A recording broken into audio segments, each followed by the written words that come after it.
Outsider. 2015 was the year of the outsider, and a year when words actually did speak far louder than actions. There was a dramatic presidential election where a political outsider who promised to shake up Washington defeated an establishment candidate. Now let me ask you, which candidate came to mind? Was it Donald Trump and his Make America Great Again rhetoric, or was it the hope and change slogans of Barack Obama? For the last 31 years of presidential politics, the United States has been defined by political outsiders. People who coded themselves as not your typical politician. Everyone except for our current president, that is. While they're not outsiders to the same degree as Donald Trump, Bill Clinton, George Bush, and Barack Obama were all perceived as political outsiders at the time of their respective elections. Every candidate who won the presidency from Clinton to Trump beat another candidate with more political experience. Except when they were up for re-election, but I'm not really going to count that because of incumbency bias. Joe Biden is the first winning candidate in 3 decades to run primarily on his experience rather than being a Washington outsider. In fact, Joe Biden had been in Washington for 45 years prior to becoming president of the United States, the most out of any president in American history. If he stays in the Senate till the end of this century, he'll be 57, the average age of senators now. How did we go from a long stream of anti-establishment candidates back to a traditional politician? And what does that say about our modern day politics? To better understand this phenomenon, we're going to go way back to the presidency of George H.W. Bush. Bush was the last of a dying breed, a country club Republican who was less affiliated with the evangelical wing of the party and a little more moderate. Ronald Reagan's famous trickle-down economics policy might be the standard of the Republican Party to this day, but while George Bush was running against him in the primaries, he famously mocked it. What I'm saying is that this type of what I call a voodoo economic policy, it just isn't going to work. Last night, Vice President Bush was asked about that and corrected the record. Well, what I said back then, it's very hard to find actually, let me start over. One, I didn't say it. Nobody, every network's looked for it and none can find it. It was never said. Bush's predecessors, Reagan and Carter, were both also fairly outsider-coded, which further contributed to his perception as a sort of old-school politician. I know you and I share a lot of worries about the future of our state and nation.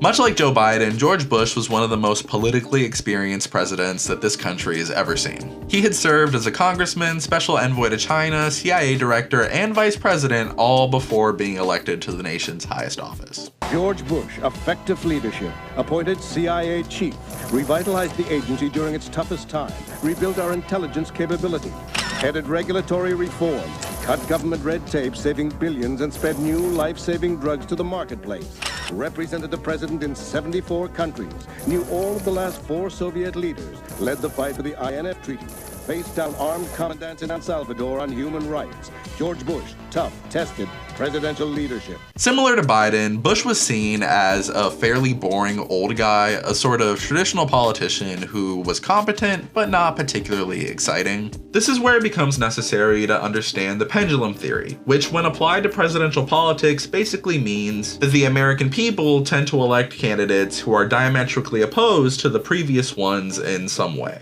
The year is 1992 and regular old George Bush is running for re-election. In walks Bill Clinton, the young, charismatic governor of a small state far away from the political machine that is Washington, D.C. It was in 1963 that I went to Washington and met President Kennedy at the Boys Nation program. And I remember just thinking what an incredible country this was, that somebody like me, had no money or anything, would be given the opportunity to meet the president. While Clinton may not have been a complete outsider per se, he was definitely one when compared to President Bush. We might think of Bush and Clinton as just 2 old guys, but it's important to see things from Bush's perspective. Clinton was his son's age, and here he was trying to take his job. Bush and Clinton weren't just complete opposites in terms of political background, but also in terms of personality and presentation. Clinton showed up out of nowhere and was cool in a way that politicians before him just weren't. He's a tried and true member of the 60s generation, and he's got the pics to prove it. In my opinion, there's two sides to politics: policy and presentation. The use of rhetoric versus actual governance. In theory, an effective politician should be able to do both. Make a substantial change in the lives of their constituency while effectively delivering an impactful message. Think of FDR's fireside chats combined with his numerous government programs to combat the Great Depression. Regardless of whether or not they were effective, Roosevelt was able to amass popular support and unprecedented electoral victories through a combination of rhetoric and governance. Ronald Reagan had been an actor prior to entering politics, and he sure had the charisma and charm to back it up. Something that his VP, a true creature of Washington, certainly did not. We're reminded of the many traditions of openness and democracy that have marked the history of this city. America missed me. Take a look at this 1988 magazine cover discussing the wimp factor. This seems incredibly tame by today's standards, but I want you to think about it in the context of the era of wholesome American politics and mourning in America. It's morning again in America. Today, more men and women will go to work than ever before in our country's history. You can clearly see the so-called wimp factor portrayed in every single political cartoon of the man. Despite this, Bush won a pretty decisive victory in 1988, and most people would have assumed that he was going to cruise to re-election, but 1992 took an unexpected turn. Bush wasn't just dealing with one outsider candidate, but two, as billionaire Ross Perot decided to run a third-party candidacy through the Reform Party. Look at all three candidates and then vote your conscience. Ross Perot for president. While Perot didn't win any electoral votes, he achieved a pretty impressive showing for a third-party candidacy. He was an incredibly interesting candidate, as his protectionist policies and populist rhetoric were indicative of a hunger for something different among the American people. These guys want to make this kind of money. They ought to be TV anchormen, basketball players, rock stars. But running a company, look, these fellows have their heads straight here. They're getting appropriate income, but not rock star income. While Perot may not have won, his campaign had a strong long-term influence as it provided a template for the campaign of future President Donald Trump, who even considered running for the Reform Party nomination himself in the year 2000. Many people were shocked by Trump's rise in American politics, but you can see the seeds planted for it all the way back in 1992. President of the United States, Donald Trump. Sounds good. Trump decided not to run then, citing issues with the Reform Party. I'm not going to be running. The party is, as you know, self-destructing. Of course, Clinton would go on to beat Bush, but he did so without winning the popular vote, only winning a plurality. If I had to illustrate the difference between Bush and Clinton in just one interaction, I would probably bring up the watch incident. The thing to understand about Bill Clinton is whether you love him or hate him, the guy is a charisma factory. What's your name? My name's Kyle Demers. How old are you? 8. How does it feel like to be president? I don't know, I haven't won yet, but I hope it'll feel good. He's the ultimate people person, which is an incredible talent for a politician, especially in a town hall debate where you're going to be asked questions directly by the voters. I gotta hand it to Bush. Going up against Clinton in a town hall debate is pretty brave, but let's see how he handles it. How has the national debt personally affected each of your lives? And if it hasn't, how can you honestly find a cure for the economic problems of the common people if you have no experience in what's ailing them? Well, I think the national debt affects everybody. Obviously, it has a lot to do with interest rates. It has. She's saying you personally. On a personal basis, how has it affected you? Has it affected you personally? Well, I'm sure it has. I love my grandchildren. I want to think that that they're going to be able to afford an education. I think that that's an important part of being a parent. Maybe I won't get it wrong. Are you suggesting that if somebody has means, that the national debt doesn't affect them?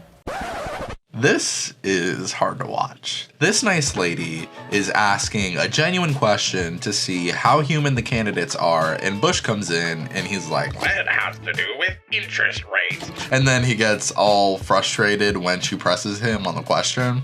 But the icing on the cake is in the very beginning of the clip. As soon as the voter starts talking, Bush goes and glances at his watch. There's small things in somebody's demeanor that can be pretty off-putting, just little things somebody does that shows you that they're not really listening. Now, looking at your watch while someone is talking, that's a pretty big one. You might be asking, how did Clinton handle the question? Tell me how it's affected you again. You know people who've lost their jobs and lost their homes? Well, I've been governor of a small state for 12 years. I'll tell you how it's affected me. Every year, Congress and the President sign laws that make us do more things and gives us less money to do it with. I see people in my state, middle-class people, their taxes have gone up in Washington and their services have gone down, while the wealthy have gotten tax cuts. I have seen what's happened in this last 4 years when, in my state, when people lose their jobs, there's a good chance I'll know them by their names.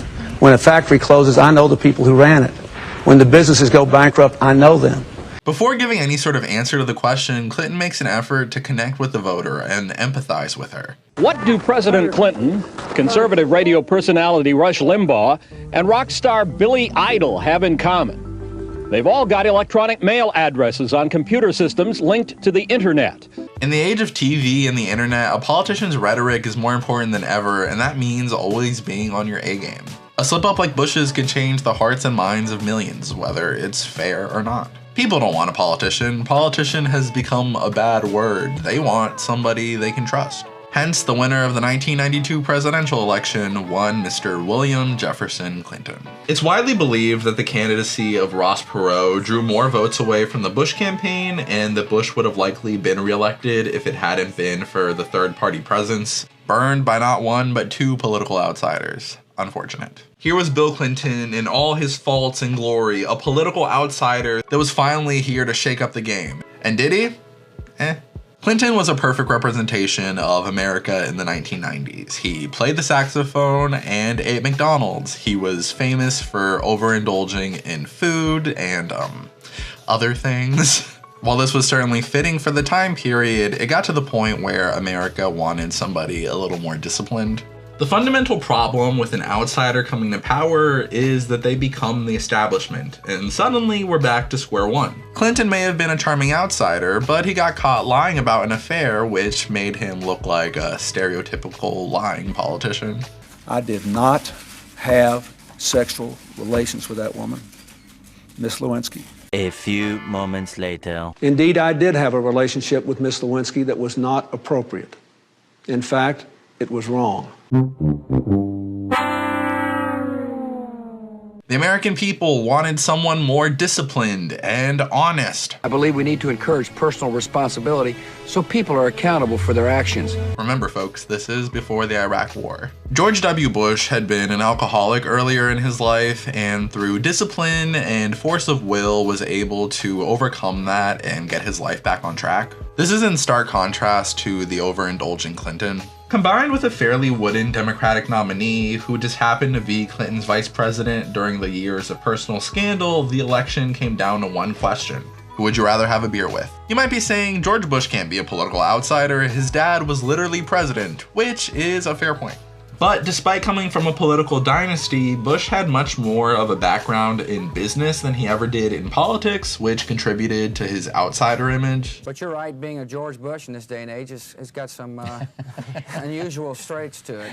By most accounts, it seems as though the Bush clan expected more of a political future from Jeb, and we all know how great that went. Said if you could go back in time and kill baby Hitler, would you? I need to know. And crazy. Hell yeah, I would. Bush Jr. was very different from his father and was often considered the black sheep of his own family. While his dad was seen as wimpy, Jr. was known as a party kid who turned his life around and became a born-again Christian. The Reagan Revolution changed the Republican Party forever and set apart the more moderate Republicans, such as the old man Bush.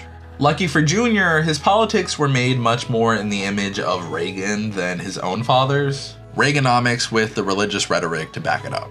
At the time, the governor of Texas had never worked in Washington and seemed like just a regular guy for the most part. I call upon all nations to do everything they can to stop these terrorist killers. Thank you. Now watch this drive. Once again, the man who won the election was the more outsider-coded of the two, despite not winning the popular vote. Al Gore may have been a senator and vice president, but George Bush had the vibes. Barack Obama's presidential campaign is one of the most incredible examples of branding that I've ever seen. This man was able to make himself synonymous with platitudes like hope and change. You might be saying, but Andre, McCain was at a disadvantage and whoever the Democrats nominated was probably going to win. That's a fair point, and that's why we're going to look at the 2008 Democratic presidential primary between Senators Obama and Clinton. This primary was going to be one of progress no matter what. It was either going to be the first black man or the first woman. I would argue that these identity factors for both candidates more or less cancel each other out, which allows us to take a better look at each candidate's perception. Like I mentioned earlier, the Clintons were once political outsiders themselves, but that time had passed. After 8 years of Bill in the White House, where Hillary was a close advisor to the president and her own career as a senator, any outsider image they might have had was gone. A lot of people on the right like to refer to Obama as a community organizer back in the day to make him seem less experienced. This seems pretty unnecessary once you realize Obama's first political office was the United States Senate, which he didn't even serve a full term in before becoming president of the United States. Both in the primary and in the general, political experience was on the ballot, and the electorate rejected it. Obama didn't win despite his lack of political experience, he won because of it. So, I've watched the politicians, I've dealt with them all my life. If you can't make a good deal with a politician, then there's something wrong with you. You're certainly not very good. And that's what we have representing us. They will never make America great again.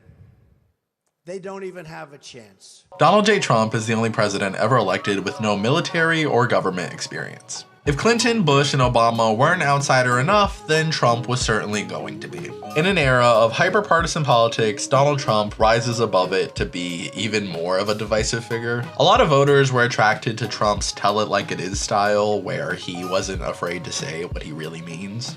It's just awfully good that someone with the temperament of Donald Trump is not in charge of the law in our country. Yeah, because you'd be in jail. Secretary Clinton. At times, he could be rude or brash in a way that we haven't really seen from a politician before, not publicly at least. Last night, I tell you, to watch that thing on television as I did. Yeah. To see those monkeys from those African countries. Damn them, they're still uncomfortable wearing shoes. Trump never tried to talk like a politician or change who he was. Other Republican figures like George Bush, Mitt Romney, and Ted Cruz were all fighting for the party of Reagan, but 45 managed to turn it into the party of Trump. The reasons that people love Trump are the same reasons why people hate him. The Donald has always been a headline machine. While him and the media hate each other, they certainly need each other. You really could not get away from Trump news during his presidency. While other presidents certainly faced what we can call over-coverage, everything that Trump did was a news story, and American voters seemed kind of tired of it. Well, that's embarrassing.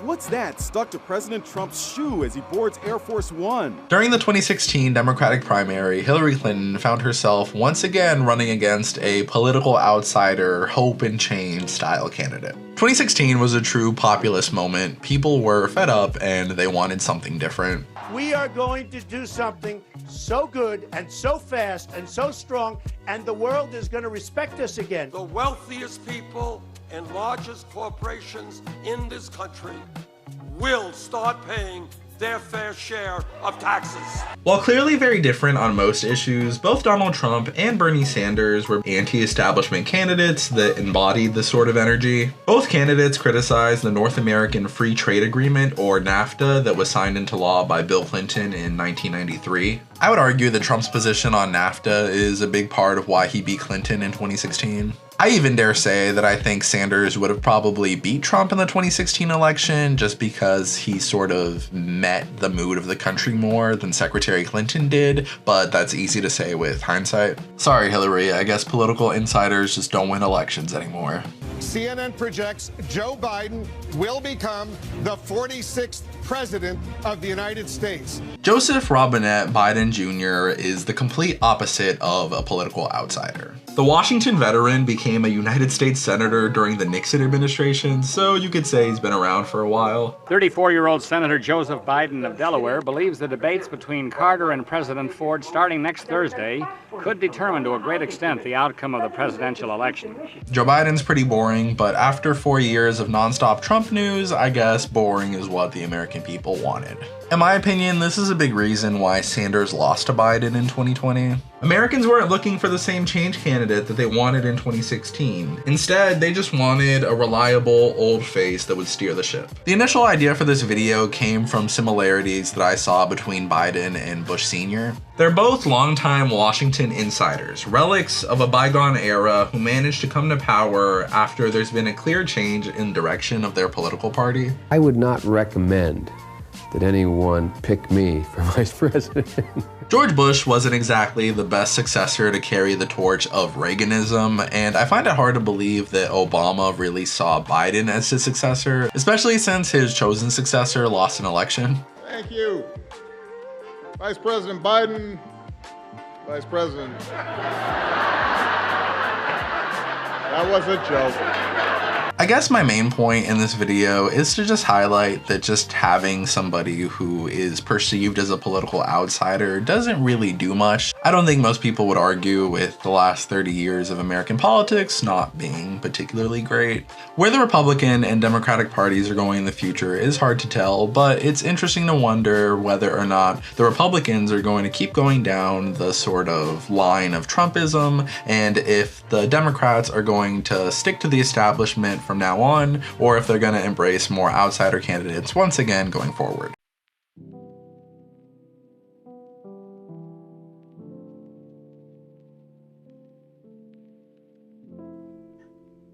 In the 1946 film It's a Wonderful Life, legendary actor Jimmy Stewart plays George Bailey, a starry-eyed young man with hopes of exploring the world, going to college, and becoming a big-time builder. And a year after that, I'm shaking the dust of this crummy little town off my feet, and I'm gonna see the world.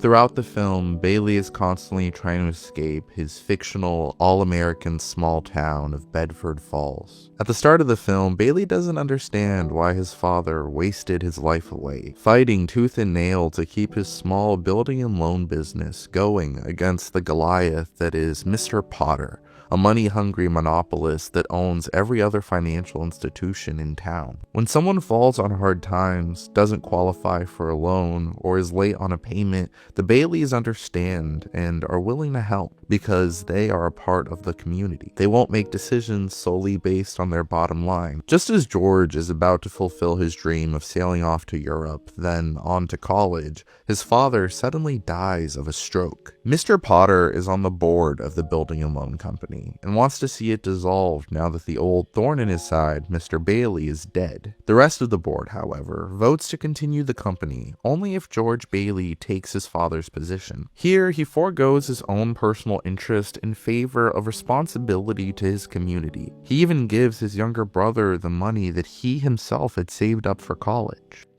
What'd you say just a minute ago? They had to wait and save their money before they even thought of a decent home? Wait for what?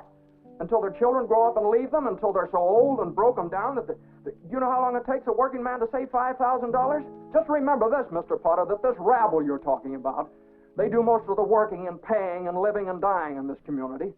Well, is it too much to have them work and pay and live and die in a couple of decent rooms and a bath? Anyway, my father didn't think so. People were human beings to him, but to you, a warped, frustrated old man, they're cattle.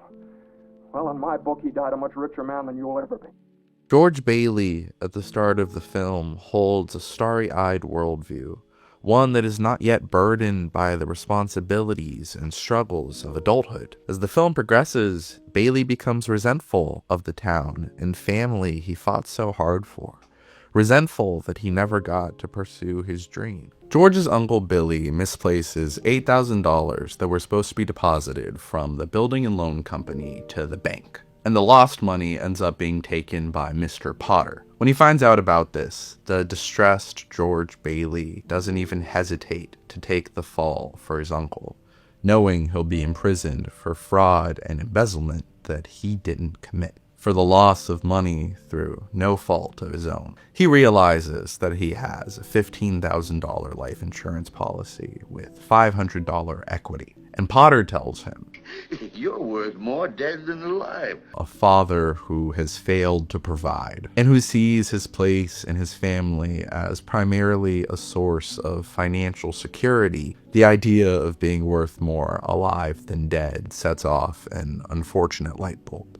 Bailey decides to commit suicide so that his family can cash in on his life insurance policy and escape from the financial ruin he feels he left them in. All those years of honest work, nothing to show for it. God sends down Clarence, an angel looking to win his wings, to talk George Bailey off the ledge.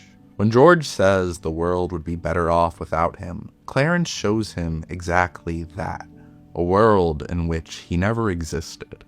The result is Pottersville, a perverse distortion of the wholesome Bedford Falls that Bailey had fought so long to keep going. It's a Wonderful Life is a deeply anti-modern artwork, fighting for a past America that seems further and further away. George Bailey, the honest, community-oriented businessman, was the one thing standing between the America of old and the hedonism of modern life. As much as the film espouses a conservative worldview, I think that its primary argument is one of communitarianism. The idea that you should look out for your neighbors and that individuals matter within their community. At the end of the film, when George has a change of heart and returns to the present, it's the very community he had served for so many years that steps in to save him. The whole town comes together and pitches in to keep George out of jail.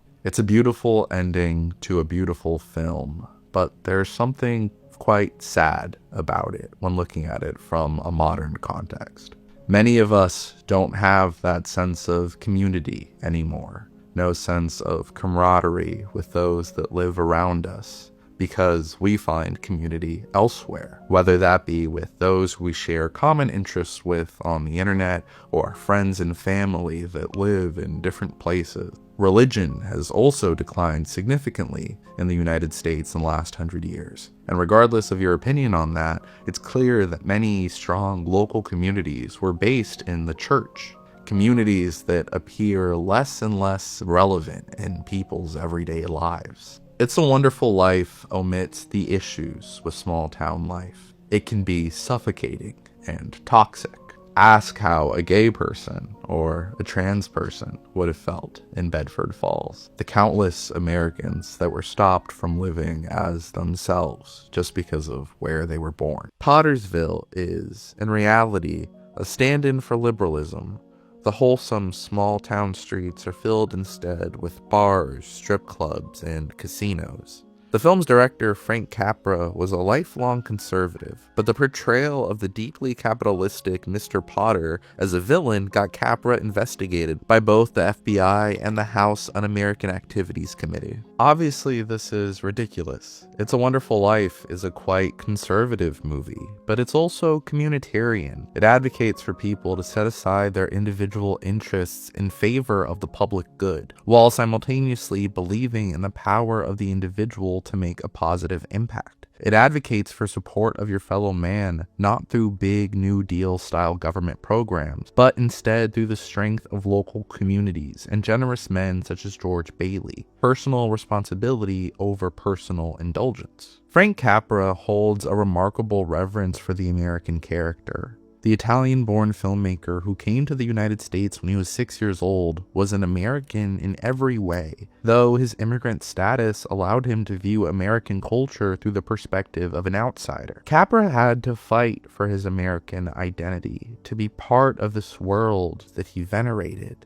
Thus, his work reflects this romanticized notion of good old-fashioned American values that need to be conserved and maintained. It's important to note that in It's a Wonderful Life, George Bailey, as a good American, helps out a family of Italian immigrants in his community that have fallen on hard times and gives them the chance to buy a brand new home and fulfill the American dream. It's a Wonderful Life is a deeply anti-modern artwork, fighting for a past America that seems further and further away.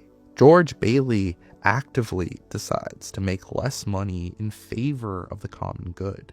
I know there's already someone in the comments complaining that I took a universally beloved film and made it political, but I would argue that all film is political, especially this one. If you look at Frank Capra, he clearly went into his work with a political worldview in mind. In his 1971 autobiography, Capra wrote that practically all the Hollywood filmmaking of today is stooping to cheap, salacious pornography and a crazy bastardization of a great art to compete for the patronage of deviants. It's a Wonderful Life serves as a moral education, upholding those wholesome American virtues that Capra believed in. Capra's films like It's a Wonderful Life, Mr. Smith Goes to Washington, and Meet John Doe reflect a strong belief in American ideals. Meet John Doe stars Gary Cooper, who, like Jimmy Stewart, embodied the idealized, square-jawed, all-American man, an image that was never real and that modern men could never live up to. Let me tell you something. Nowadays, everybody's got to go to shrinks and counselors and go on Sally Jesse Raphael and talk about their problems. Whatever happened to Gary Cooper, the strong, silent type? That was an American. He wasn't in touch with his feelings. He just did what he had to do. See, what they didn't know was once they got Gary Cooper in touch with his feelings, that they wouldn't be able to shut him up. And then it's dysfunction this, and dysfunction that, and dysfunction motherfucking. The Sopranos is a show about American decay, a world where the glory days of the mafia are behind us, and mobsters are left to struggle in the complexity of the modern world, dealing with issues such as anxiety and depression, failing to live up to the idealized standard of masculinity. It encompasses the desire to return to a simpler time, and a frustration at oneself for falling short. George Bailey represents the ideals of the perfect business owner, this generous community man that helps out the people around him and is charitable. Before making It's a Wonderful Life, Capra stated, "There are just two things that are important. One is to strengthen the individual's belief in himself, and the other, even more important right now, is to combat a modern trend towards atheism." He summarized his approach to filmmaking as first, to exalt the world of the individual, to champion man, plead his causes, protect any degradation of his dignity, spirit, or divinity. Nearly 79 years ago, I celebrated my 6th birthday in the black, dark hole of a creaking ship crammed with retching, praying, terrorized immigrants.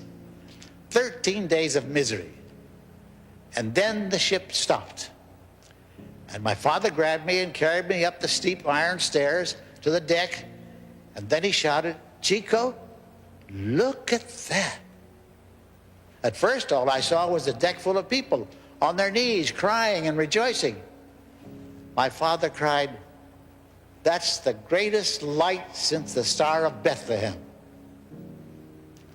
I looked up, and there was the statue of a great lady, taller than a church steeple, holding a lamp over the land we were about to enter. And my father said, "It's the light of freedom, Chico. Remember that. Freedom." So, finally, there is something I must say to some other members of my family, and I believe that they will hear me.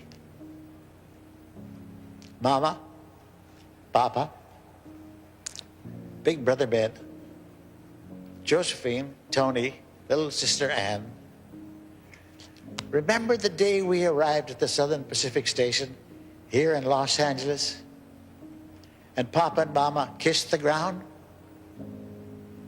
Look, the American Film Institute has given me its Life Achievement Award.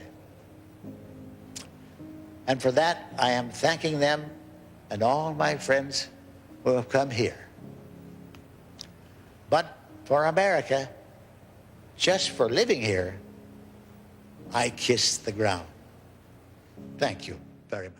Just as we, in the 2010s, experienced a huge wave of 80s nostalgia, expressed both in our popular culture and in the figures we elect, so did the late 70s and 80s experience a similar wave of 50s nostalgia.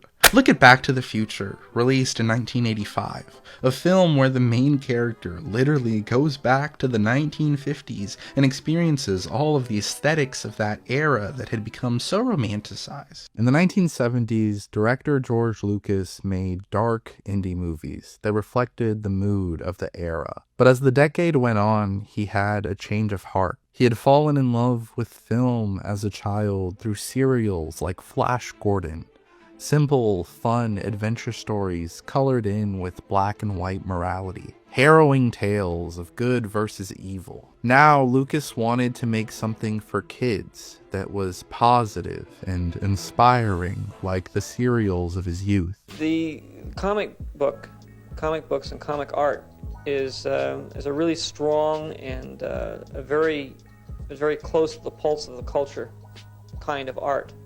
And it's really a cultural signpost of the times in which it was drawn, which is, to me, the most important aspect of art. And I think it has it's a lot more important than, say, New Hampshire landscapes or anything like that. I mean, it really tells you what's going on in a country or what the people are feeling at a particular moment in history. Don't get me wrong. For all of its broad cultural appeal, Star Wars is a very political artwork. Lucas himself will tell you that. You did something very interesting with Star Wars, if you think about it. The good guys are the rebels. They're using asymmetric warfare against a highly organized empire. I think we call those guys terrorists today. We call them Mujahideen, we call them Al-Qaeda. When I did it, they were Viet Cong. Ironically, Star Wars' anti-imperialist conception and criticism of American power provided a framework that was appealing to classic American ideals. Our founding myth is central to our self-conception, the ragtag group of Yankees vanquishing the behemoth that is the British Empire. We are the most powerful nation in the history of the world, with an underdog origin story that informs our national character. A 1992 article in the Journal of Pop Culture by David Meyer talked about the strong appeals that Star Wars had to the American public. The technical wizardry of Lucas's team explained some of this popularity, but clearly the movie touched a deep nerve as well. It gave expression to popular myths in American culture. The heroic rebels succeeded by virtue not of technological advantages, but through greater commitment, diversity, and justness of cause. Luke appeared to be both a common man and a master of science, much as Jimmy Carter, the peanut farmer and quote-unquote nuclear engineer, did in his presidential campaign. The heroes sought independence, not dominance. And personal affiliation was always a stronger motivation for action than obedience or ideology. Technology was less trustworthy than some mystical sense of self, and small was most assuredly beautiful. Earlier in this video, I mentioned the desire to return to a simpler time being symbolized through classic Hollywood depictions of masculinity such as Jimmy Stewart and Gary Cooper. What if we could get that kind of man in the White House, who played to a classic Americana sort of nostalgia? Steve Bannon said that politics is downstream of culture, and well, Ronald Wilson Reagan was the person going down that stream. The actor turned political superstar would become the most transformative figure in American politics since Franklin Roosevelt. Reagan offered a return to a black and white morality, a simpler America, a more idealized America, like that of your youth. The politics of nostalgia are powerful. The slogan, "Make America Great Again," used first by Reagan and later by Donald Trump, appeal exactly to this form of nostalgia, that of some bygone era where people like you were on top. It's no coincidence, of course, that just as Ronald Reagan was a figure from the 50s who had a political resurgence in the 80s, so too is Donald Trump a figure from the 80s that had a resurgence in the 2010s. Film and television have been instrumental to modern American myth-making. From the all-American man that we all fall short of, to the fictional frontier cowboy of the Wild West,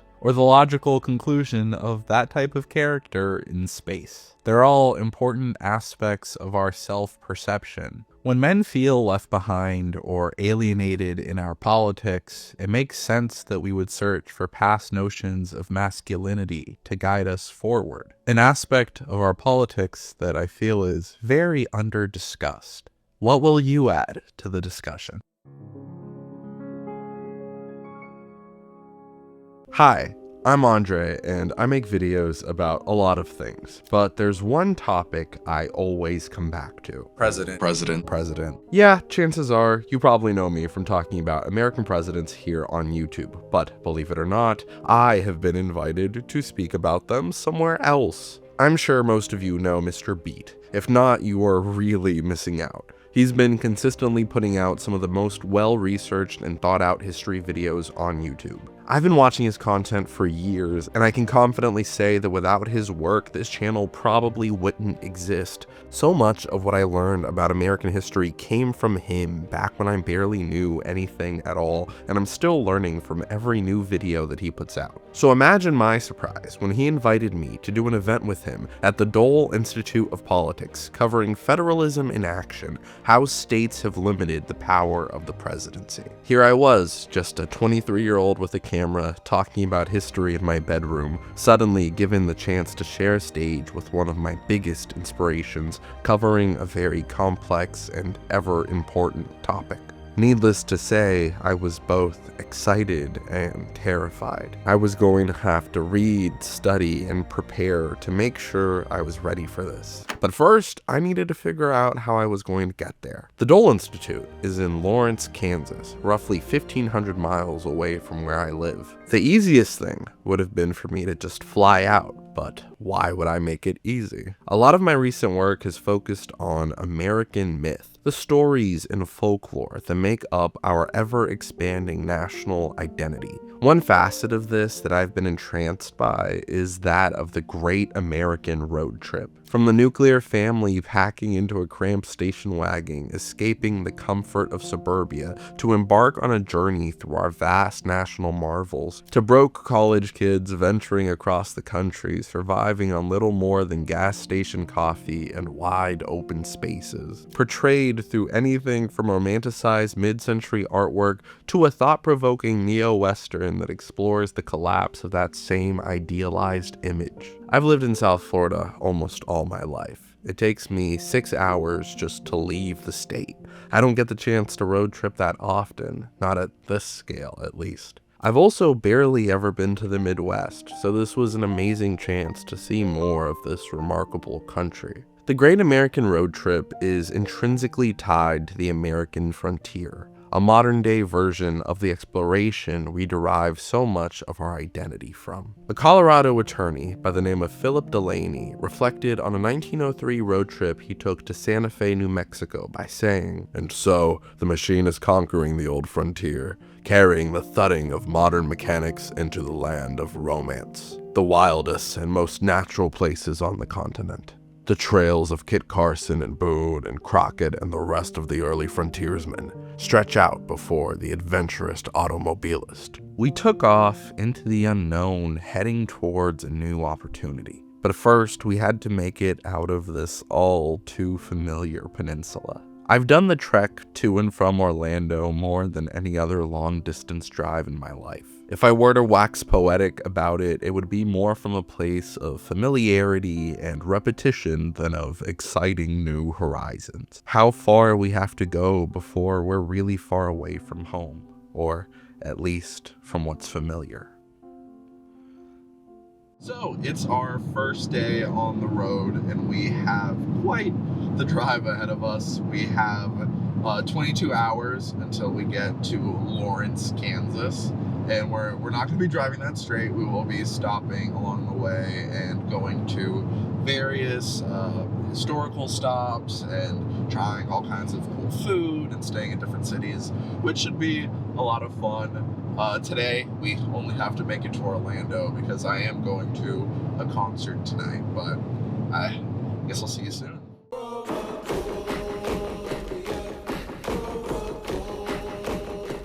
I've wanted to talk about Tyler the Creator on this channel for a long time. an artist whose electric yet envious self-confidence fills up the subject matter of his beautiful songs, along with massive arenas. I had tickets to his concert months before I even dreamed of doing this trip, but the timing worked out perfectly. And it served as a reminder of how far you can go when you believe in yourself and work for what you want. The American dream, or whatever we call it these days. As we left Orlando early the next morning and nighttime slowly turned into day, we approached the first of many state crossings. So I got home from the concert yesterday after 1 a.m. Traffic was terrible. Concert was awesome. But I'm running off like 4 hours of sleep. Woke up at 5 a.m. today, got straight in the car and just started driving. We just passed the Florida-Georgia border and we are on the way to get some breakfast. When driving through rural Georgia, it's impossible to not think of Jimmy Carter, whose incredible 100-year life spanned from being born on a small farm with no running water or electricity to the heights of the American presidency and beyond. I've always wanted to go to Plains, but we had somewhere to be by the end of the day, and it added considerable time to our drive. We had been to Atlanta before, but this time we were just passing through, listening to Outkast, JID, and all the other incredible artists that called this city home, and stopping for lunch at Piedmont Park, where we had had so much fun together years ago. For as much as people joke about touching grass, it's always nice to see folks out in nature spending time together. I found myself there thinking about this great city in a historical context. You know, Atlanta's nice. I don't know why the Union burned it down. Yes, throughout the American South, reminders of its rebellion are all around. As we crossed into Tennessee and through the beautiful Blue Ridge Mountains, I thought of my many winter trips here as a child, far away from the flatness of South Florida and its lack of seasons. The first time I ever saw snow, and how as I got older, I noticed for the first time the flag of the old Confederacy, which, while absent from my earlier memories, had surely always been there. We were headed somewhere all my trips to Tennessee, remarkably enough, had never taken me, to Nashville. We had just driven 9 hours and were running on very little sleep, so we were about to experience the city in the strangest way possible, something that we would repeat again and again over the course of this trip. We've never been to Nashville before. We are exhausted, running on like 5 hours of sleep, or not even. I'm running on like 3 hours of sleep, but we ball, I suppose, and we gotta eat. This is called Andre's hot chicken sandwich, apparently.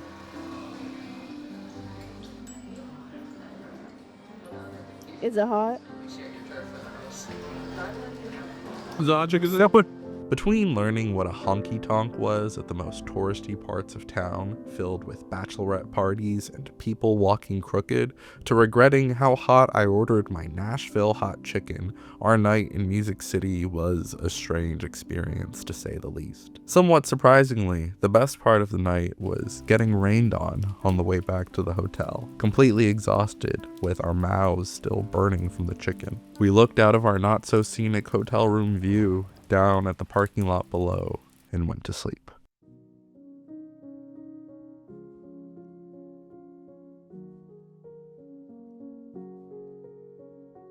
The next morning, after some southern breakfast and local shops, we explored Nashville's full-scale replica of the Greek Parthenon, one of the more peculiar parts of this already strange city that it got by apparently being known as the Athens of the South. Over the course of this trip, I thought back to manifest destiny in the expansion of the United States, back to when Nashville was just a little frontier town on the edge of American society. Apparently, they even considered calling the city the Athens of the West back in the day, considering where it was on contemporary maps of the country, when democracy was more something to aim for than something we took for granted, and an American city would seek to channel Athens as a sign of dedication to its ideals. So off we went to our next stop, to study one of the great American Athenians of his time.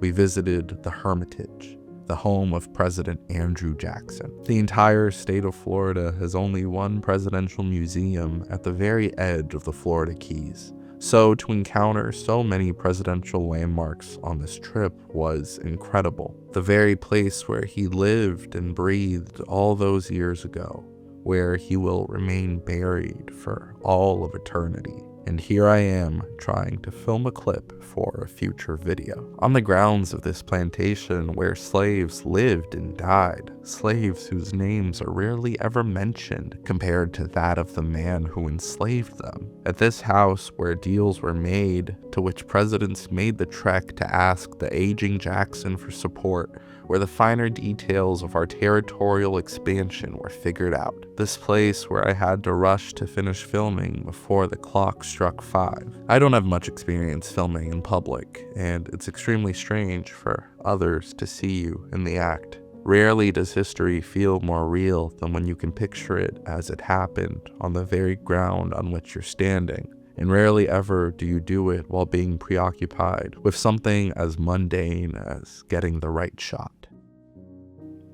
Countless times throughout this trip, we found ourselves racing against a clock, having to rush from one place to another without doing everything we wanted to do. After leaving Nashville a lot later than we intended to, we crossed into Kentucky, the first state on the trip that neither of us had ever been to. We were just passing through and didn't expect to get that much of a feel for the state, but we did stop for a steak in Paducah, a town that neither of us had ever heard of, but that we both found extraordinarily charming and wished we could have experienced more of. But much like the westbound settlers who came before us trying to cross the Rockies before a harsh winter, we needed to keep going. Trips like these are often a race against time, a collection of stolen moments and small tastes of any given place. While not complete trips in their own right, they are more than anything a reason to come back.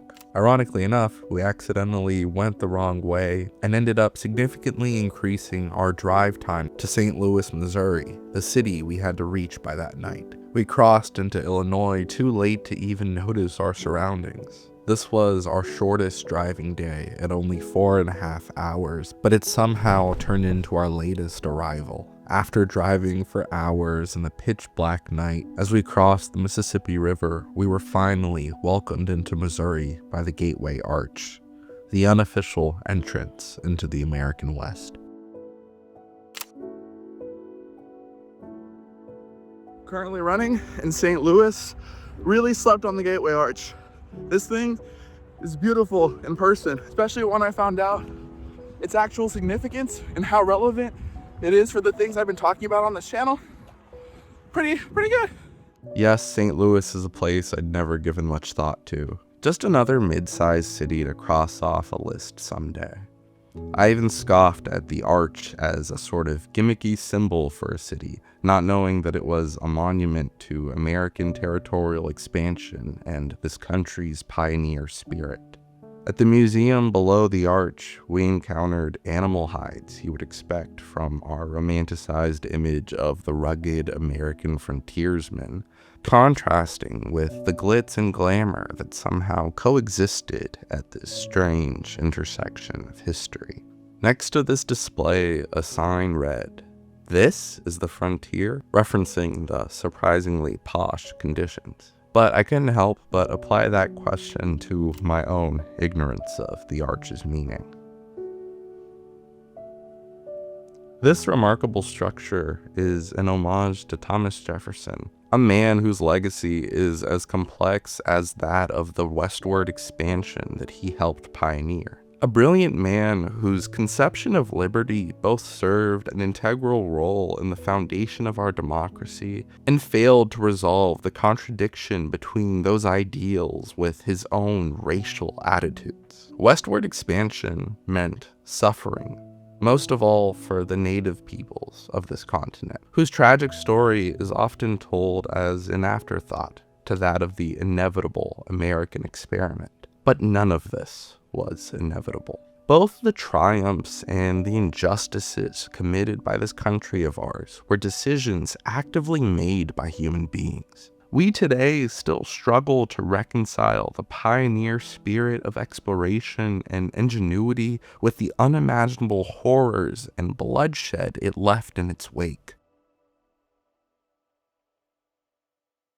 As we rode this strange, cramped contraption to the top of the arch, I stared into the machinery, thinking again of how much this country has developed. This monument is dedicated to our progress in the 19th century, the era of expansion. But this journey to the top stops to appreciate the time in which the monument came into existence, the 20th century, the era of industry, and how it is a continuation of that same spirit of progress. Once we reached the top, I stopped for a moment to appreciate both sides of the Mississippi River and the significance this boundary holds in our history. Despite the crowded viewing area, tiny windows, and the vertigo of standing on an arched floor 600 feet in the air, a truly American experience.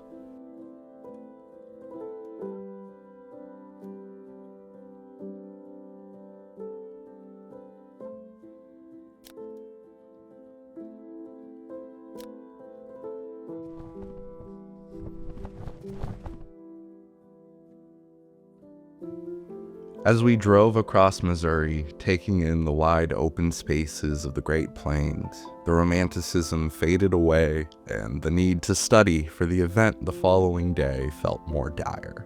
I had been studying for weeks, but you can never be too prepared. As we drove through Kansas City and approached Lawrence, the footage stops, and the busyness begins, but we pick up the next day. All right, folks, we are in Lawrence, Kansas, and today is the big day. I'd be lying if I said I wasn't nervous, but I have been preparing and studying the whole drive. I had flashcards and everything, and I'm really excited. I've never done something like this before on stage, and it feels like a big step forward. I'm so grateful for this opportunity. You know, a couple years ago, I was myself a college student, so to get to speak at a college with Mr. Beat, someone who had such a profound impact on my career trajectory and the kind of videos that I make, and just me learning about the presidency overall is so surreal. You know, I'm trying my best not to blow it, but I hope that it goes well. And yeah, this entire trip has just been so incredible, seeing more of the country and being able to just explore these cool, interesting places, wide open spaces, the Great American Road Trip, and all of that. So I don't know, maybe just wish me luck. Here we were, the moment of truth, with one very nervous speaker. But the incredibly kind folks at the Dole Institute gave us a wonderful tour of their museum, along with Senator Dole's archives and the gifts he received over the course of his long political career. It was a reminder that for as jaded and cynical as we may be about politics, politicians do touch the lives of countless people, and these tokens of their appreciation are a testament to that. Frankly, this was the best way to get my mind off of things before the event. But without further ado, here goes nothing.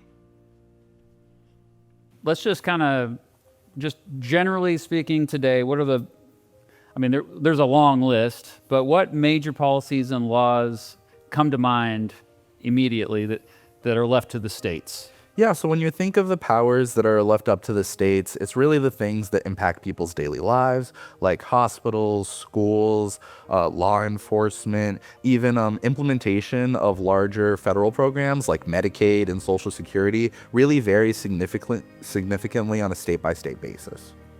So stuff doesn't matter, yeah. So no, yeah, like, I mean, that's the thing, like, I think, again, I don't think we think about this enough. I mean, our day-to-day lives, a lot of this stuff is local and state, and yet so much attention is on the federal government in terms of media. This was so much fun.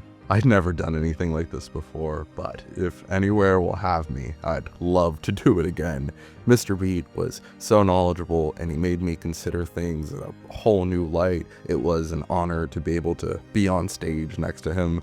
The audience was very engaged and asked us some really great questions afterwards, and we got the chance to actually speak with a lot of the audience members as well, which was really fun.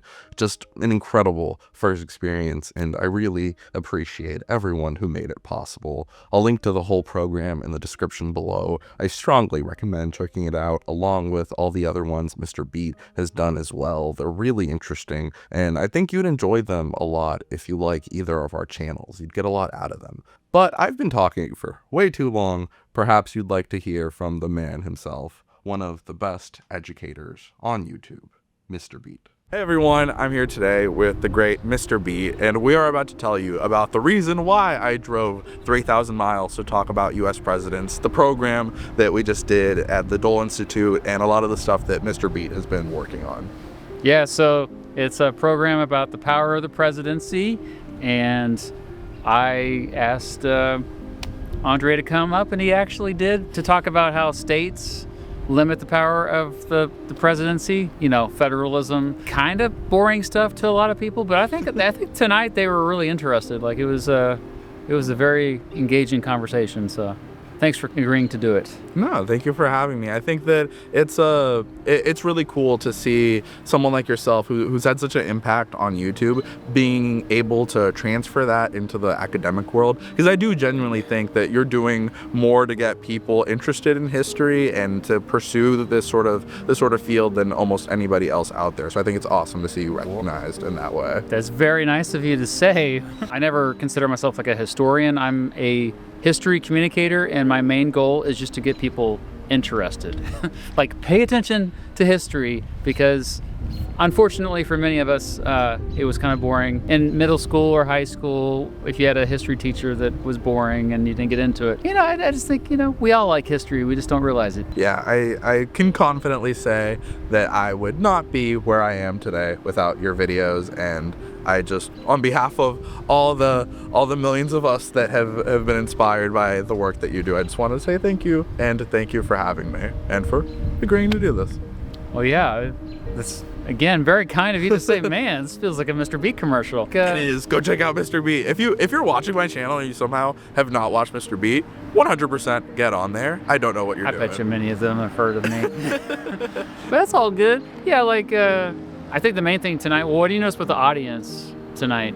I was genuinely surprised. I guess it makes sense because Lawrence is a college town, but I was surprised by how progressive the audience was, honestly. Well, because it was a lot of older people, which that's expected. Yeah, like we're happy to have them there, and I guess I was expecting a much different attitude in a lot of the questions. So that was honestly very, very surprising. But I thought they asked really interesting questions. They had some like cool things that we hadn't considered. Yeah, they brought up stuff we probably should have brought up, but we corrected ourselves. I know, and he had people that had watched his channel that were here tonight, and so I hope you do more in real life events. Yeah, I mean, I hope that you do too, and if I ever do, I will be sure to invite you.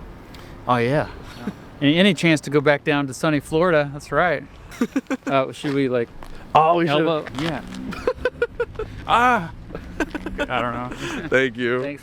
Despite the main goal of our journey being behind us, we were still only halfway through, 1,500 miles down with 1,500 more to go in just under 3 days. And we could feel that the way back was going to be considerably more exhausting than the way up. As we left Lawrence on Thursday morning, we stopped by the Harry Truman Presidential Library in Independence, Missouri. Truman is someone I know a lot about, despite not having done a deep character exploration of the man, though I can assure you one is on the way. This library felt very true to that ordinary man who became leader of the free world. This failed businessman who would rise to the ultimate seat of power. Andrew Jackson had been the candidate for the common man, the first American born outside of high society to become this nation's chief executive.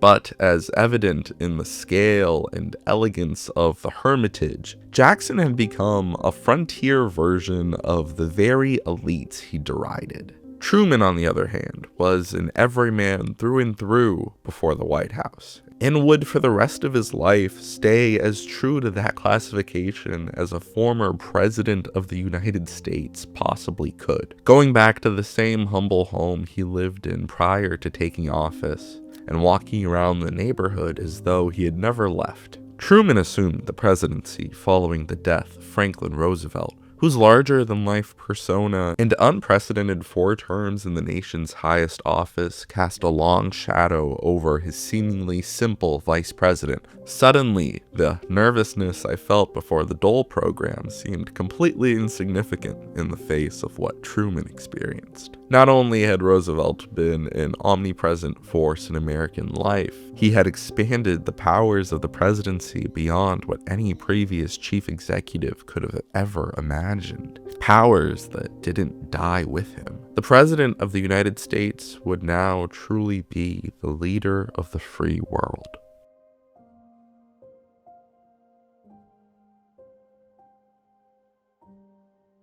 No presidency is easy. The seemingly constant crises of the office feel as though you're constantly putting out fires just to maintain order, let alone enact any significant change. But the decisions that came to the desk of Harry Truman, that man who some thought had no business being in that office, were perhaps some of the most difficult questions ever contemplated by a chief executive. Dropping the atom bomb, ending the Second World War, desegregating the armed forces, implementing the Marshall Plan, balancing Soviet relations, stopping the spread of communism, calling for civil rights, losing China, recognizing the state of Israel, and fighting the war in Korea, just to name a few.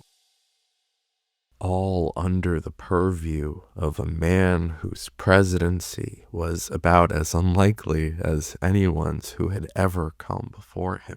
I'm a sucker for reproductions of the Oval Office, getting a feel for what the room looked like during some of the most consequential moments of its storied history. For as much as I love seeing the original sign that reads "The buck stops here," and looking around the office so intricately and perfectly arranged, I know that this is just a reproduction, an echo of a physical place rather than the place itself. Something I didn't anticipate was the weight of seeing Truman's personal office on the grounds of the library, this room where he actually sat and worked for the latter part of his life. I pictured the elderly Truman here reflecting on his legacy in his old age and the country he was leaving behind, miles away from where his life had begun and mere feet away from where he would be buried for all time. I can't know what old age feels like yet, but the sense of mortality at the graves of these great men is striking, to say the least. But all things must come to an end, and it was time for us to get going.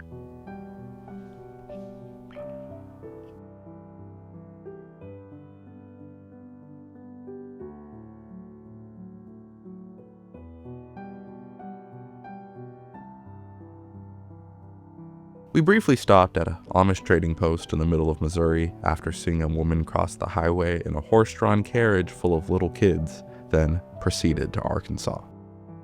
That day's drive through the northeastern corner of the state was gorgeous, but also painfully long, and the exhaustion of the trip was really setting in. By the time we reached Memphis, Tennessee, our destination for the night, I thought I was hallucinating at the sight of the out-of-focus Bass Pro Pyramid. Instead of exploring downtown, we door-dashed butter chicken and went to sleep. The next day, we visited the National Civil Rights Museum, built around the old Lorraine Motel, the site of Martin Luther King Jr.'s assassination, perhaps the most morbid and heartbreaking stop of the trip.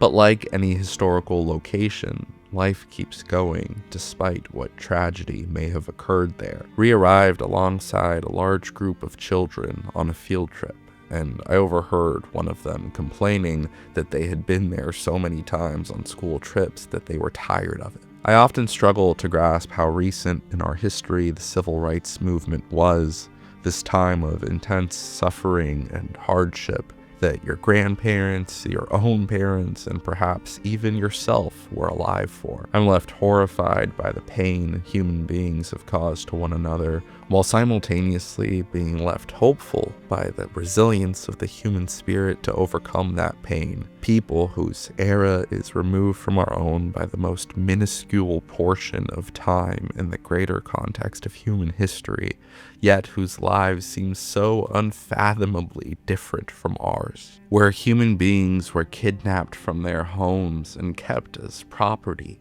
later denied their basic human rights and lynched in the streets. Some of the most grotesque actions imaginable happening here in the land of the free within our lifetimes. As someone who loves this country, who studies this country, and by virtue of this trip got to see much of this country in ways that I had never had before, it can be difficult to reconcile the pride you have in its ideals with its actions that feel fundamentally at odds with them. Our nation tore itself apart over the question of slavery and failed to heal that wound for another century with the scourge of Jim Crow, yet here we are.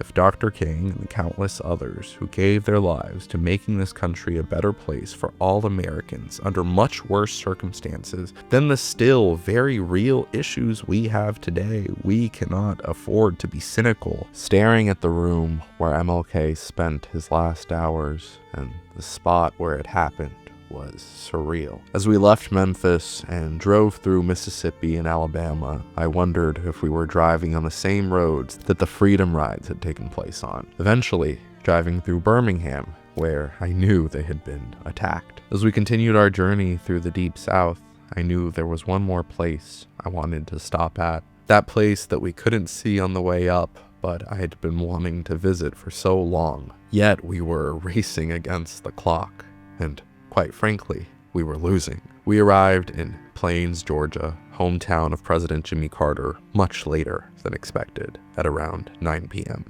missing the visitation time to his boyhood home by a mile. But I at least wanted to see some of the iconic landmarks of his storied life. I'd be lying if I said I wasn't nervous driving down the windy 2-lane country road, barely able to see what was ahead of us. I knew I likely wouldn't get a good view of the boyhood home, but I thought it was worth a try. My heart sank in my chest driving up the desolate dirt road to the farm. I thought of how eerie and isolated it appeared in the modern day, and how much worse it must have been nearly a century ago during Carter's boyhood. A world that appeared far closer to the 1800s than the modern world Carter left behind just a few months ago in this very town. Somewhere within this dark void is the home of a young Jimmy Carter, just mere feet away, yet completely invisible. It was too dark for us to see the boyhood farm, but we can see here where Jimmy Carter lived, actually, up until his death. Even though we couldn't get a glimpse of the boyhood home, I was determined to experience at least one iconic Carter landmark. Ominous. It was genuinely very eerie out that night, and I appreciate Lily so much for humoring me and taking a photo with the peanut when we were both extremely tired and kind of scared. Our original goal had been to reach Gainesville by that night, which seemed like an increasingly bad idea given the roads. We decided to stop for the night at the beautiful Windsor Hotel in nearby Americus, Georgia, a town where Carter had spent much of his early life. The hotel boasted some Carter artifacts of its own, and we regretted not being able to spend more time at such a gorgeous location. But we were 3 hours behind schedule and needed to leave early the next morning. Our trip to Plains wasn't what we wanted it to be, but in driving through historic downtown Americus just past dawn, I wondered just how different it could look from when the future president walked these streets, and how much can happen over the course of a life, albeit an extraordinary one. How so much can change and so much can stay the same simultaneously. Jimmy Carter was someone who had to reconcile the racial prejudice of the world in which he was brought up with his evolving sense of justice as he got older. He was not perfect. Whether cynically or ideologically, he was no champion of civil rights, while climbing up the ladder of Georgia politics at a time where racial strife was at its peak. But his thinking eventually changed. Carter credited trying to talk loved ones out of racist attitudes for his skills at mediating conflicts between opposing state actors, and I think that's an incredibly powerful image to consider. Soon, we would be back in Florida, approaching the end of our exhausting yet incredible journey.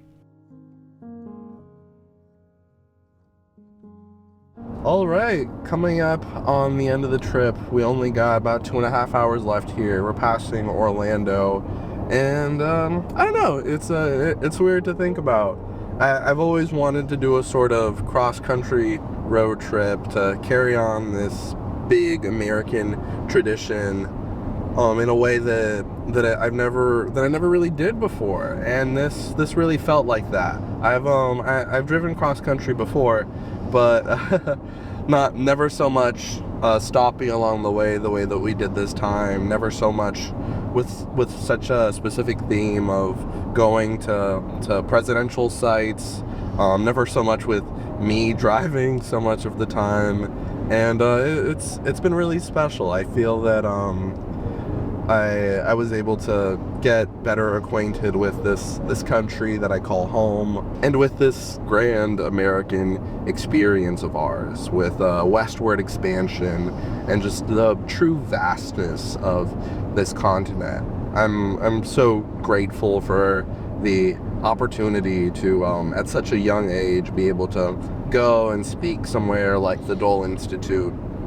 That is beyond my wildest dreams, to think that people would show up to listen to me talk, and that I'd get to talk to Mr. Beat, someone who was so influential to me, so I'm just beyond grateful for that, and how far we've come with YouTube in such a short amount of time, for everybody that tunes in, and for this different style of video, I guess, and the ways that we can keep growing the channel and do more in-person events, and just keep going. So I guess some closing thoughts are just thank you for watching. Thank you for to anyone that's ever seen a video, liked a video, shared a video with a friend. You guys are awesome, and I'm just eternally grateful. So thank you. I want to thank Lily, who really made this trip possible. I couldn't have done it without her, for filming so much of the footage you saw here, and for helping me study and keeping me sane before the Dole program. I kept joking that she could have answered the questions better than I did by the end of it. She's helped me so much with the videos over the years. Anytime that I am frustrated or unmotivated, she is the true unsung hero of this channel, and this work would not be possible without her. Something happened in the second half of the 20th century that fundamentally altered the way we view the American presidency. Growing cynicism and distrust of government that led to a tumultuous changing of hands at the White House. Richard Nixon, Gerald Ford, Jimmy Carter, and Ronald Reagan. All four of these men served as our nation's chief executive in just the 7-year period between 1974 and 1981. A stark contrast from the last few decades of American politics, where two-term presidencies became a norm, up until very recently, that is. One of the main subjects of this channel has been the post-war presidency, how our nation's highest office changed and evolved over the course of the back half of the American century. It's important to study the political coalitions that these figures represented and the realignments within them that led us to the modern day. Today, I wanted to tie together some of the shared themes from the previous videos into one common thread that provides an overview of how we lost trust in our politicians. Dwight D. Eisenhower served as president from 1953 until 1961, following FDR's 12-year tenure and Truman's 2 nearly complete terms. Americans were used to getting a solid, stable continuity of government, something that would change drastically during the Kennedy era. JFK was killed, LBJ chose not to seek re-election, Richard Nixon resigned, Gerald Ford failed to be elected in his own right, and Jimmy Carter lost re-election in a landslide. People lost faith in the presidency during the 1960s and 70s, and who could blame them? No commander-in-chief between Eisenhower and Reagan would serve 2 complete terms, a span of time in which the face and character of the nation would transform drastically. Eisenhower was a very popular president, but following his time in office, the World War II generation were ready to take up the mantle from the old general and see themselves reflected in the White House. The young and vigorous John F. Kennedy would be the first of these men whose generation would hold the office until nearly the end of the century. Veterans of the worst conflict in human history, tasked with the delicate balance of preventing even greater suffering. JFK wasn't universally loved during his presidency, but November 22, 1963, the day that Kennedy died, would freeze him in time, cementing his place as one of America's most beloved presidents, a spot I doubt he would have occupied had he lived. The romanticization of John Fitzgerald Kennedy following his tragic end was only exacerbated by the controversy and scandal of his successors. But Kennedy was no saint. He hid severe health issues and countless affairs from the public, affairs that journalists were well aware of but chose not to report on, in keeping with the standard practice of the time, because they felt a politician's personal life had no relevance to their ability to govern. FDR benefited greatly from this discretion as well, the wheelchair-bound president who hid his disability from the public, along with multiple years-long affairs, including one with his personal secretary. During World War II, this discretion from the press was due in part to Roosevelt's health being a national security issue. It was thought that it had to be a closely guarded secret because of the sheer challenges the nation was facing. This cooperation from the press would mostly continue for the duration of the Cold War for that very reason, though journalists would begin to address the presidency differently following the lies and deception of the Johnson and Nixon administrations. This, combined with changing societal issues, shows us why Bill Clinton's affair with Monica Lewinsky wasn't given the same discretion. Lyndon Johnson had assumed the presidency with the image of an experienced elder statesman taking up the mantle of his fallen captain. In their stories, the press left out Johnson's vulgarity, temper, and harassment of nearly everyone around him. But LBJ was the turning point, the presidency that would mark the shift to a new kind of White House. One shrouded in scandal and secrecy surrounding the war in Vietnam, which would result in a massive wave of protests. Johnson's time in office also saw racial tensions at an all-time high, and 2 more high-profile assassinations following President Kennedy's. The presidency of Franklin Roosevelt had seen the rise of both the New Deal coalition and the New Deal consensus. The crisis of the Great Depression allowed Roosevelt to unite an array of blue-collar workers, including white Southerners, immigrants, and minority groups in big cities around economic programs meant to benefit these groups. This coalition lasted roughly until the Democratic embrace of civil rights legislation in the 1960s, when the party lost the support of the Deep South, which had been reliably Democratic since the Civil War. Most former Confederate states had only wavered during the 1948 election, when South Carolina Democratic Governor Strom Thurmond decided to launch a third-party bid for the presidency following Harry Truman's support for civil rights. Thurmond would carry Louisiana, Mississippi, Alabama, and his native South Carolina. The realignment that took place over the question of civil rights can be seen very clearly in Thurmond's defection to the Republican Party in 1964, the same year where Johnson lost the Deep South despite winning a landslide victory. He was meant to be a great progressive, ensuring equal rights for Americans of all colors, and daring to go to war with a struggle as ubiquitous as poverty. But his presidency went down in flames following his handling of the increasingly controversial war. He finished out the final year of Kennedy's term before being elected to a landslide victory in his own right in 1964, and eventually having to drop out of the presidential race 4 years later because of of his sheer unpopularity. But what candidate could take advantage of this tense political moment and use it to finally come to power? Richard Nixon was elected to the presidency by appealing to people's fears, particularly that of the silent majority, white working-class voters that felt left behind by the Johnson administration. Nixon's vice president, Spiro Agnew, would resign the office due to tax evasion, becoming only the second vice president in American history to do so.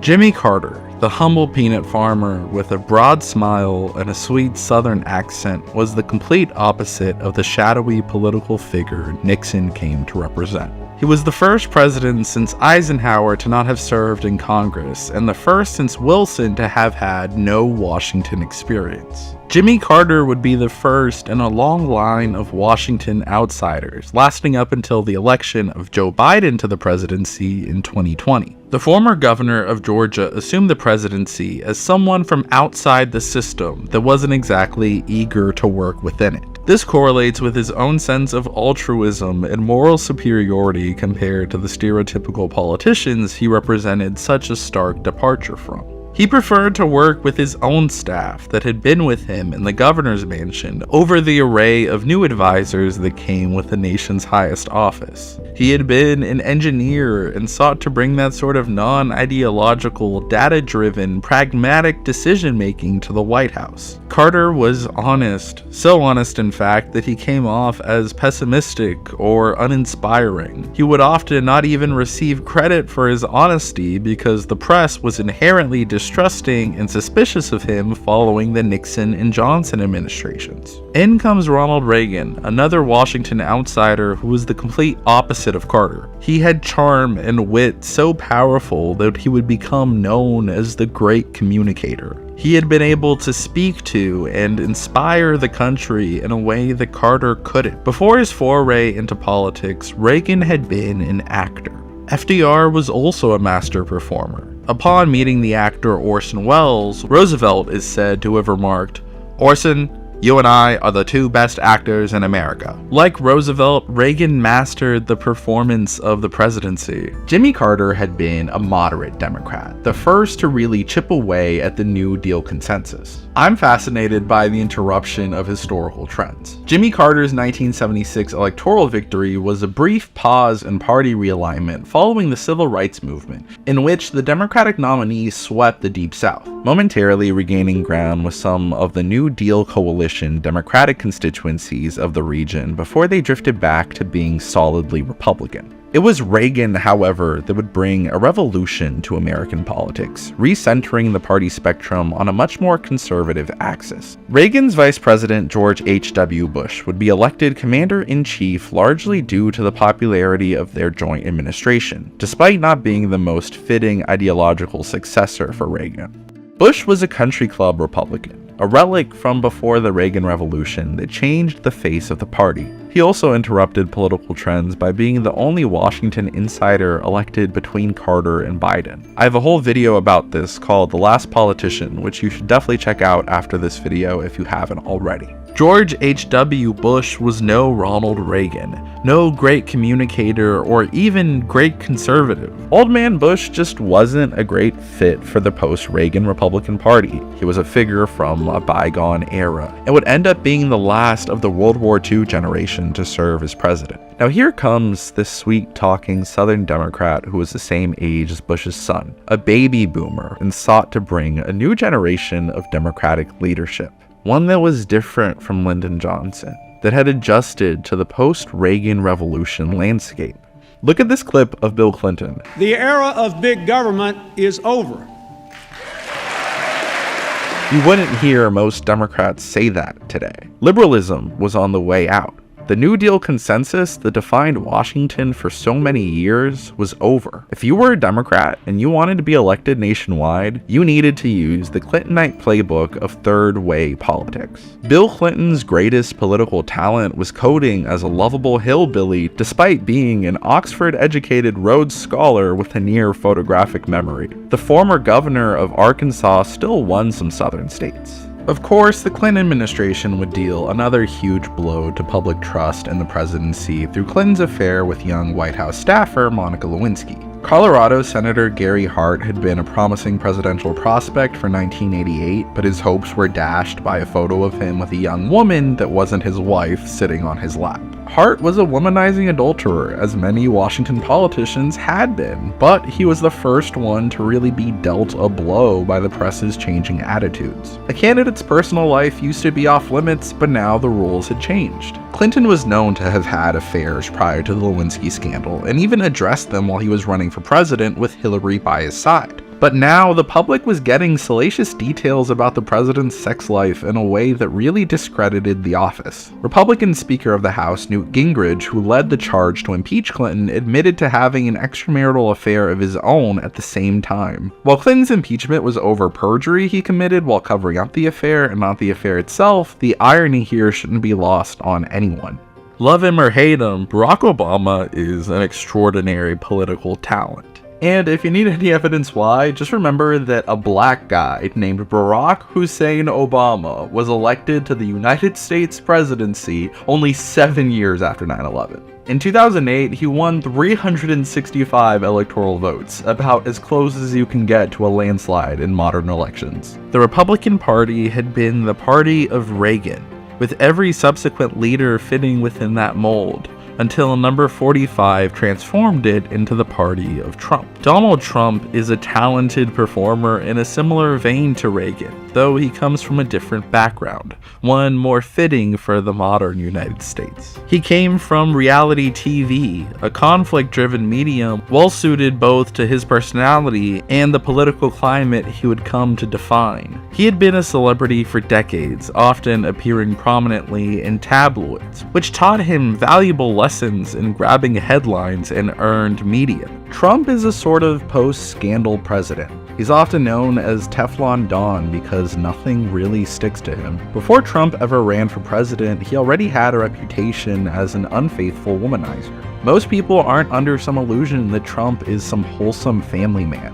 He spoke to a part of America that felt left behind and played on people's fears much like Nixon did. People like Trump because he pisses off the people that they hate, so questions surrounding his own character matter much less. In 2016, Trump needed someone with evangelical Christian appeal like Mike Pence on the ticket because they were the biggest Republican constituency that was hesitant about Trump due to questions surrounding his character. But he's the one who accomplished their biggest goal. He appointed pro-life judges to the court and got Roe v. Wade overturned, something the previous evangelical Republican presidents didn't. In the current realignment, we see large gender and diploma divides that have only been growing with every election.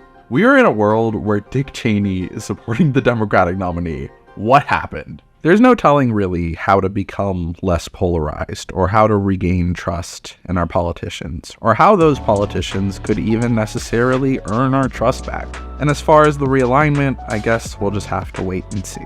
So I'm a big fan of character-driven storytelling, whether it be in movies, music, history, or anything else. I'm extremely interested in trying to understand someone's actions and motivations. But what happens when a character transcends their medium and becomes something else, a logo, a brand, or even a meme completely removed from the original context in which it existed? American culture is defined by the stories we tell, the things we spend money on, and the characters we see ourselves reflected in. In today's video, I wanted to take a look at 3 iconic characters that each reflect American culture in their own unique way. I'm interested in seeing how their character traits and perceptions have evolved on the path to cultural domination. Do they still have distinct personalities, or are they just American iconography? How well do they reflect our culture as a whole? Why are there gangster, SpongeBob, and Looney Tunes edits? All of the burning questions of the day. I'm not saying these are the most iconic American characters of all time, but instead just a collection of a few figures who represent different cultural spaces. Mickey Mouse is weird. He's certainly the most iconic character we're talking about today, and I would argue he's the most iconic American character, period. But the question is, can you describe Mickey Mouse's personality? How much can you really even tell me about him? He first debuted all the way back in 1928 in the now iconic Steamboat Willie cartoon. Despite this technically being the first Mickey Mouse cartoon to debut, debut, there is another one called Plain Crazy that was created first but didn't come out until later.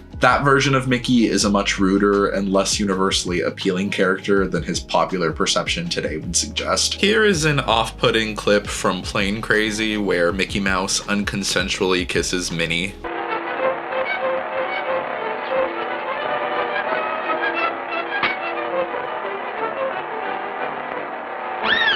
As Mickey's popularity exploded in the 1930s, he was turned into a more straight man character that reacted to the crazy situations around him. So much so that Donald Duck was created as a rambunctious foil to the all-American mouse. Someone go check on what Donald was doing in 1943.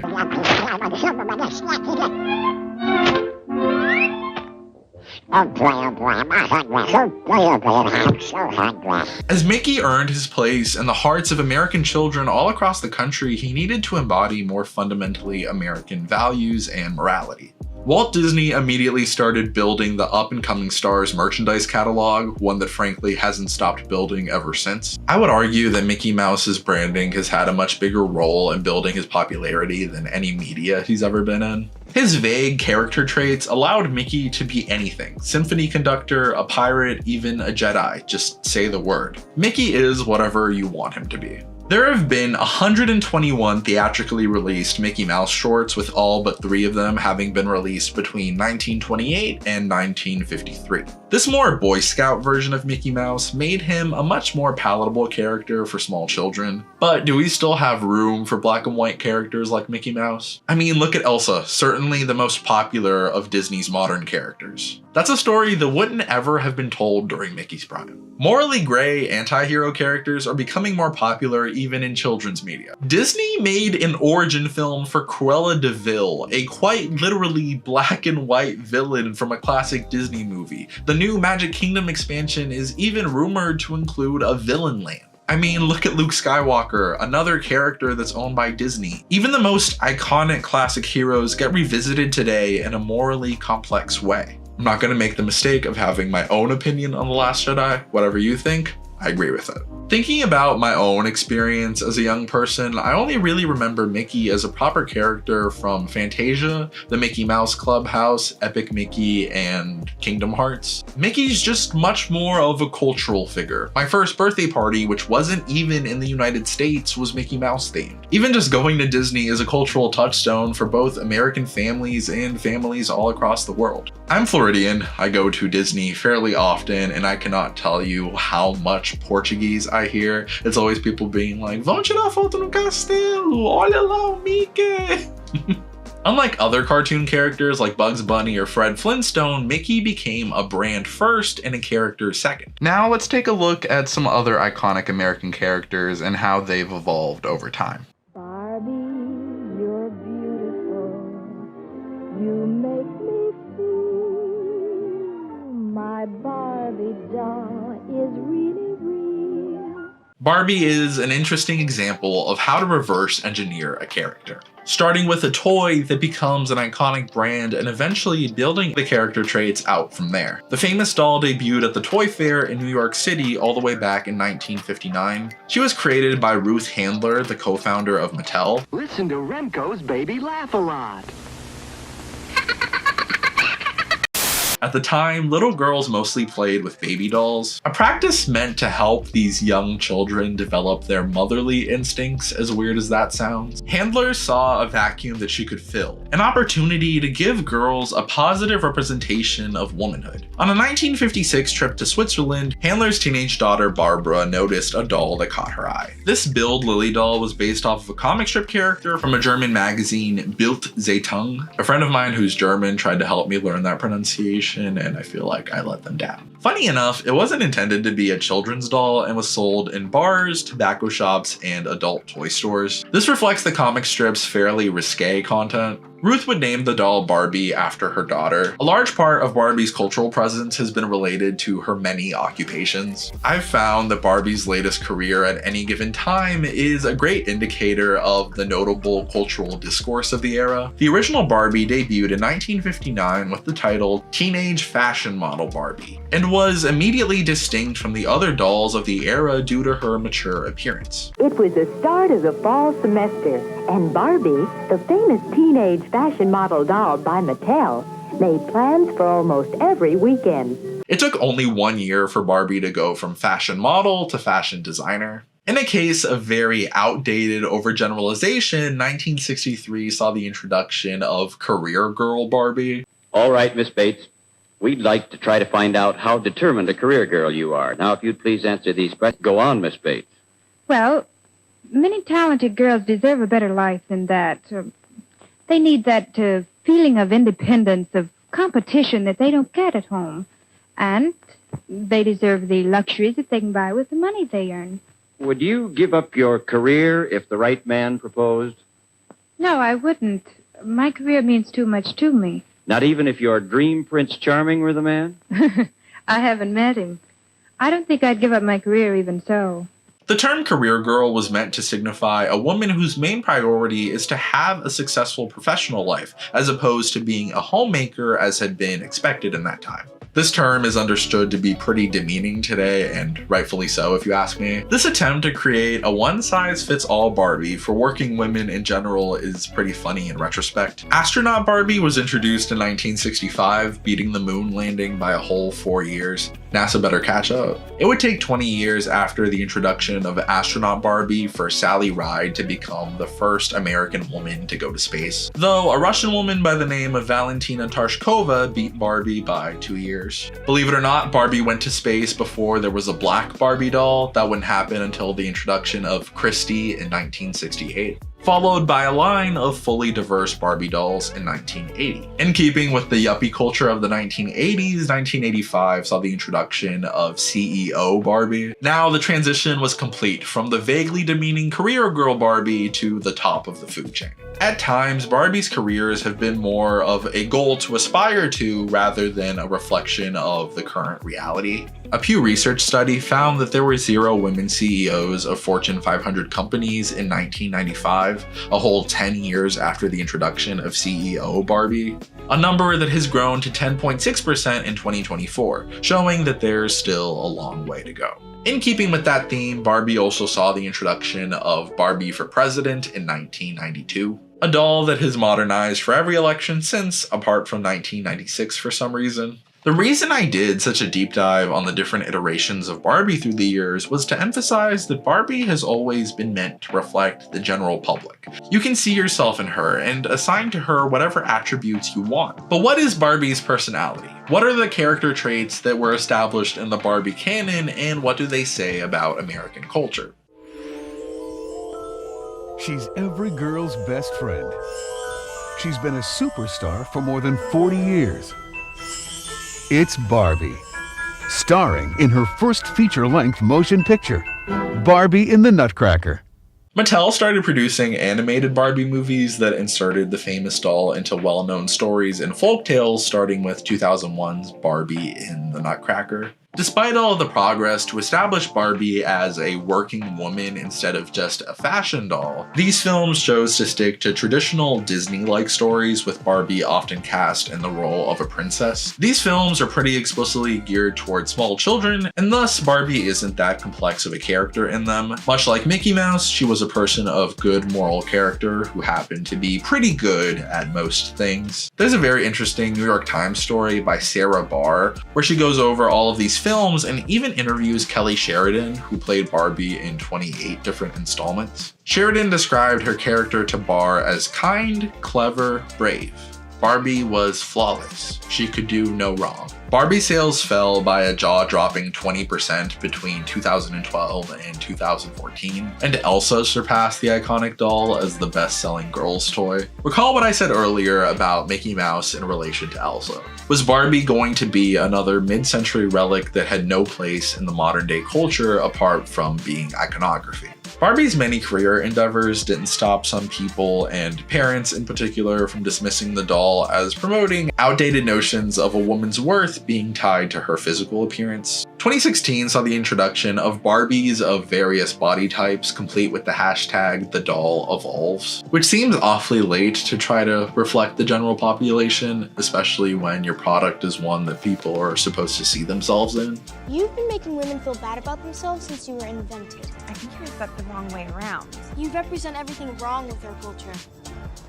I thought that the Barbie movie did an excellent job at introducing some new and interesting ideas to a classic character that still felt true to what the character represented. Barbie was a one-dimensional doll, quite literally living in a dream house, who we get to see experience genuine human emotions for the first time. She starts off as a blank slate, and we see her be confronted with the real world and its complicated problems, where she grows tired and cynical, yet after it all, she decides to stay there, because to be human is to experience hardship and persevere. What I'm saying is we need to see Mickey Mouse have a John Wick arc. So I just realized what that implies for Pluto. Sorry, buddy. Superman was created in 1938 by two Jewish teenagers named Jerry Siegel and Joe Shuster. From the beginning, the Man of Steel was a perfect combination of old and new. Siegel and Shuster took elements from the popular adventure heroes of the time to create the first real superhero. Superman's reception in popular culture has been an interesting parallel to both Mickey Mouse and Barbie. Superman and Mickey are both Boy Scouts whose simple optimism and morality feel somewhat out of place in today's culture. While Superman and Barbie are both the quintessential mid-century idealizations of their respective genders. Unlike Mickey Mouse, Superman never evolved to become a brand above all else. While he certainly has a lot of merchandise, he's still a strongly defined character, one whose portrayals increasingly ground him in an old-fashioned, all-American sense of optimism. A character whose greatest effort isn't in summoning his strength, but rather in the incredible discipline it takes to restrain it. Ironically enough, the definitive incarnation of the Man of Tomorrow is nearly 50 years old. Almost 2 years before the United States even entered the Second World War, Siegel and Shuster published a small comic strip in Look magazine titled How Superman Would End the War. This magazine offers a quick look at the young men behind the Man of Steel. Co-fathers of this amazing character are Jerry Siegel and Joe Shuster, both under 30. As boyhood friends in Cleveland, Siegel and Shuster dreamed of what they would do if they were the world's strongest men. Superman is an extension of their dream, and proof that Americans still like their fantasy raw. Listen to that wholesome all-American tale. In the story, Superman effortlessly breaks through the European theater, destroying Nazi war machines in the process. He then reaches Adolf Hitler and tells him, "I'd like to land a strictly non-Aryan sock on your jaw, but there's no time for that." He then goes to Moscow, picks up Joseph Stalin, and instead of taking justice into his own hands and punishing these two brutal dictators himself, he takes them both to the League of Nations to get a fair trial. Patrick Ryle has a great series of articles called Superman vs. Bigots, where he takes a look at the many times the Big Blue Boy Scout has put people with prejudice in their place. He has a fantastic line in his piece about how Superman would end the war that reads, "Hey, you know who didn't like the stories about a Jewish created hero easily putting an end to Hitler's career? Those Nazi types." The Nazis, of course, being Nazis, made a series of disgusting anti-Semitic remarks about Siegel and Shuster. Joseph Goebbels is even said to have exclaimed, "Superman ist ein Jude." With the United States officially entering the war after the attack on Pearl Harbor, Superman became a more patriotic figure. The comic book industry boomed during the war years as young Americans looked towards fiction for hopeful portrayals of American values at a time of massive cultural upheaval. The black and white nature of these stories provided an escape from the complex questions of the time. The mild-mannered Clark Kent, whose heroism stemmed from true compassion, allowed regular people to see themselves in this new American myth. A figure who simultaneously eases our fears and gives us something to hope for. Even with Superman's moral compass, it's hard to do the right thing if you're not properly informed. Staying up to date with events around the world can be difficult, especially when we try to take our own biases into consideration. That's why I've been using Ground News. Ground News is an app and website that combines news from around the world in one place so you can compare coverage. For every news source, you can see if they have a political bias, how reliable the reporting is, and who owns them. They even have a blind spot feed that highlights news that is being disproportionately covered by one side of the political spectrum. Ground News lets you see who's funding each publication, compare coverage, and think critically about the information that you consume.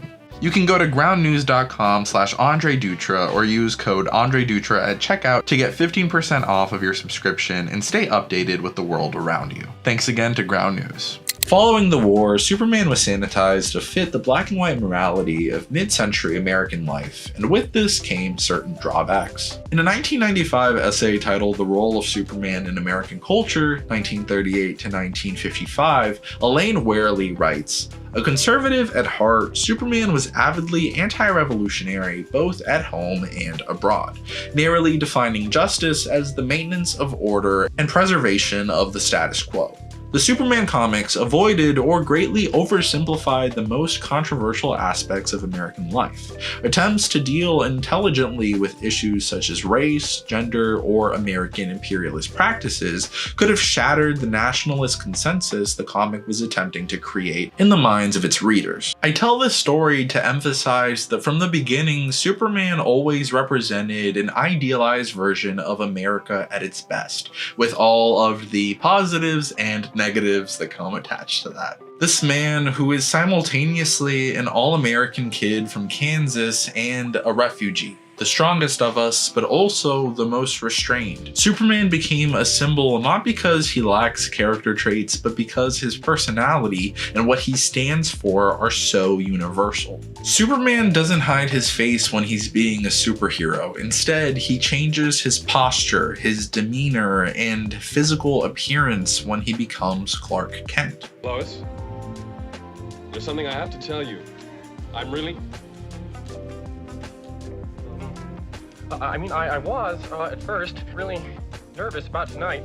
People, for the most part, aren't trying to figure out Superman's identity because they don't expect him to be anything other than Superman. Why would the perfect, idealized man, free from obligations, choose to live a regular life? Choose to be human? It's the same decision that was made by Barbie, to live life, to experience emotions and hardships, to work, to laugh, to suffer, all of these things that come together and make us people, these things that build characters up from more than what they were on paper. A character as altruistic as Superman does feel outdated today, but that's just part of who he is. James Gunn recently revealed the first photo of David Cornsweet in costume for the upcoming Superman film, and much has been said about this costume, but there's one thing that I really appreciate. He is wearing the trunks. Yes, the trunks are a bit goofy, but so is Superman. He's wearing a bright red and blue costume. The whole thing is a little bit ridiculous, but that's why it works. It's earnest, and if you ask me, you have to commit to the earnestness of it in order to properly portray Superman. The most iconic characters in our culture tend to be the ones with the most universal characteristics and appeal, but that doesn't inherently make them lesser characters. By looking at three seemingly unrelated characters such as Mickey Mouse, Barbie, and Superman, we can examine what characteristics we consider to be inherent in American culture. Though I mainly grew up in the US, I am originally from Brazil, and going back there, I had a lot of culture shock in regard to what American characters were most popular there. I was really surprised to find out how big Ben 10 and especially Woody Woodpecker were. This got me wondering about what are the most popular American characters in different countries, so I would love to hear from you on that. Whether you're in the US or abroad, what do you think of when you hear iconic American character? What comes to mind? Whether that be something like a brand or a cartoon or some film character, I am curious, so let me know in the comment section down below. Okay y'all, my name is Andre, and on this channel we talk about history and culture with a special emphasis on the presidency. I've been doing this for almost 2 years now, and in those 2 years I've found that I'm the most interested in character-driven storytelling, and I think that's something the presidency is uniquely suited for. There's these 45 different men with their own distinct characteristics and leadership styles that had to occupy the same office. One of the biggest aspects of my own journey when it comes to this channel has been trying to understand the presidency better. A pursuit that led me to read a bunch of books about the presidency, and let me tell you, I absolutely fell in love. I wasn't as much of a reader as I would have liked to have been growing up, but something about presidential biographies just drew me in immediately. So on this video, I wanted to take you on a small tour of some of my favorite books about the presidency and what each of them taught me about the office. God, I really didn't plan ahead on how I was gonna get these. I have to move my group. It didn't break. This is an old Brazilian bill from the 1940s, I believe, that used to belong to my grandfather, and if something happened to this, I would have been very, very sad. Okay, I'm just gonna have to get up.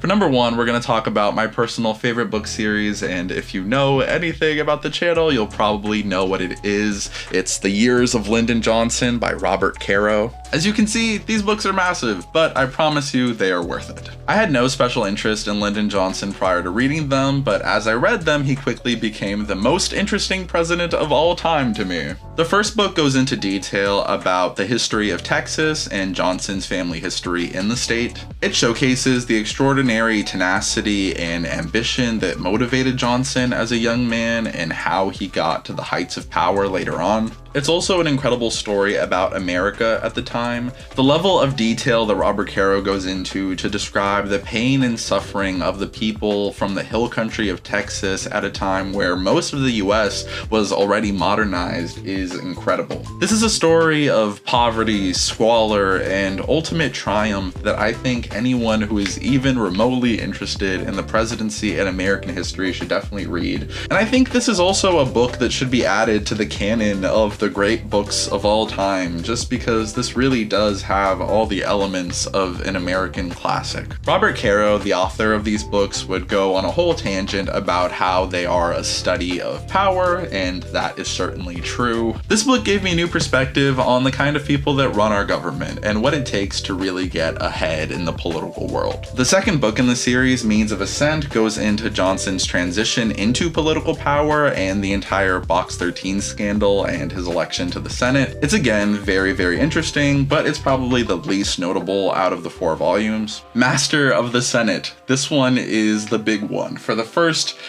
big portion of this book, they're not even really talking about LBJ. It is just an entire history of the United States Senate and why Lyndon Johnson ended up being such an effective Senate majority leader. The Senate is this impossible, unmoving object that Johnson learned to bend to his will in a way that is just so incredibly impressive, and that you need to read this book to actually understand just how much of an effort and how impressive Johnson's talents on display were. As the title of the book implies, it will give you a much better understanding of how the Senate works, what kind of personalities are at work there, how the personal relationships affect governing, and also a further study into Lyndon Johnson's character and why he was so uniquely suited to be able to take the reins of the Senate in the way that he did, and ultimately why he was so effective in using Congress when he was president. The fourth and most recent volume, The Passage of Power, covers Johnson's vice presidency, Kennedy's assassination, and Johnson's ultimate rise to the office. This one is also incredible, and the build-up from reading the 3 previous books into the moment that Johnson finally becomes commander-in-chief is incredible. This is incredible payoff for anyone that read the other books, and the sheer amount of knowledge that you have about the man and his prior career before getting here is astonishing. People are always surprised when I tell them that Johnson doesn't become president until the 4th book, and even then, this book barely goes into his presidency at all. We're still waiting for a 5th volume that's going to cover the latter years and the Vietnam War and everything. This is also an autographed copy, which is pretty cool, though I did not get it autographed myself. Once again, I cannot recommend this series enough. I think they are the best books about any presidency, and they are my favorite books, period. Next up, we have JFK, Coming of Age in the American Century by Frederick Logevall. This book is an incredible study of the most interesting version of JFK, which is him as a young man. John F. Kennedy was interested in politics from a young age, and his father's connections gave him the ability to witness a lot of the most important historical events in the era firsthand. Can you imagine being a young person interested in history on the eve of World War II and getting to be in England, France, and Germany Army shortly before the outbreak and witness everything firsthand just before the start of the most important war in world history. I like to say that people should forget about Kennedy becoming president while reading it and just read it as if he were any other person. We romanticize Kennedy so much, and to be able to witness this version of him that's just a young man with the weight of the world on his shoulders and a desire to become this important statesman is truly incredible. You also get a lot of amazing insights into the Kennedy family, his father, his older brother Joe Jr., and how they all navigated the world of politics. This is probably my second favorite presidential book, so definitely give it a read.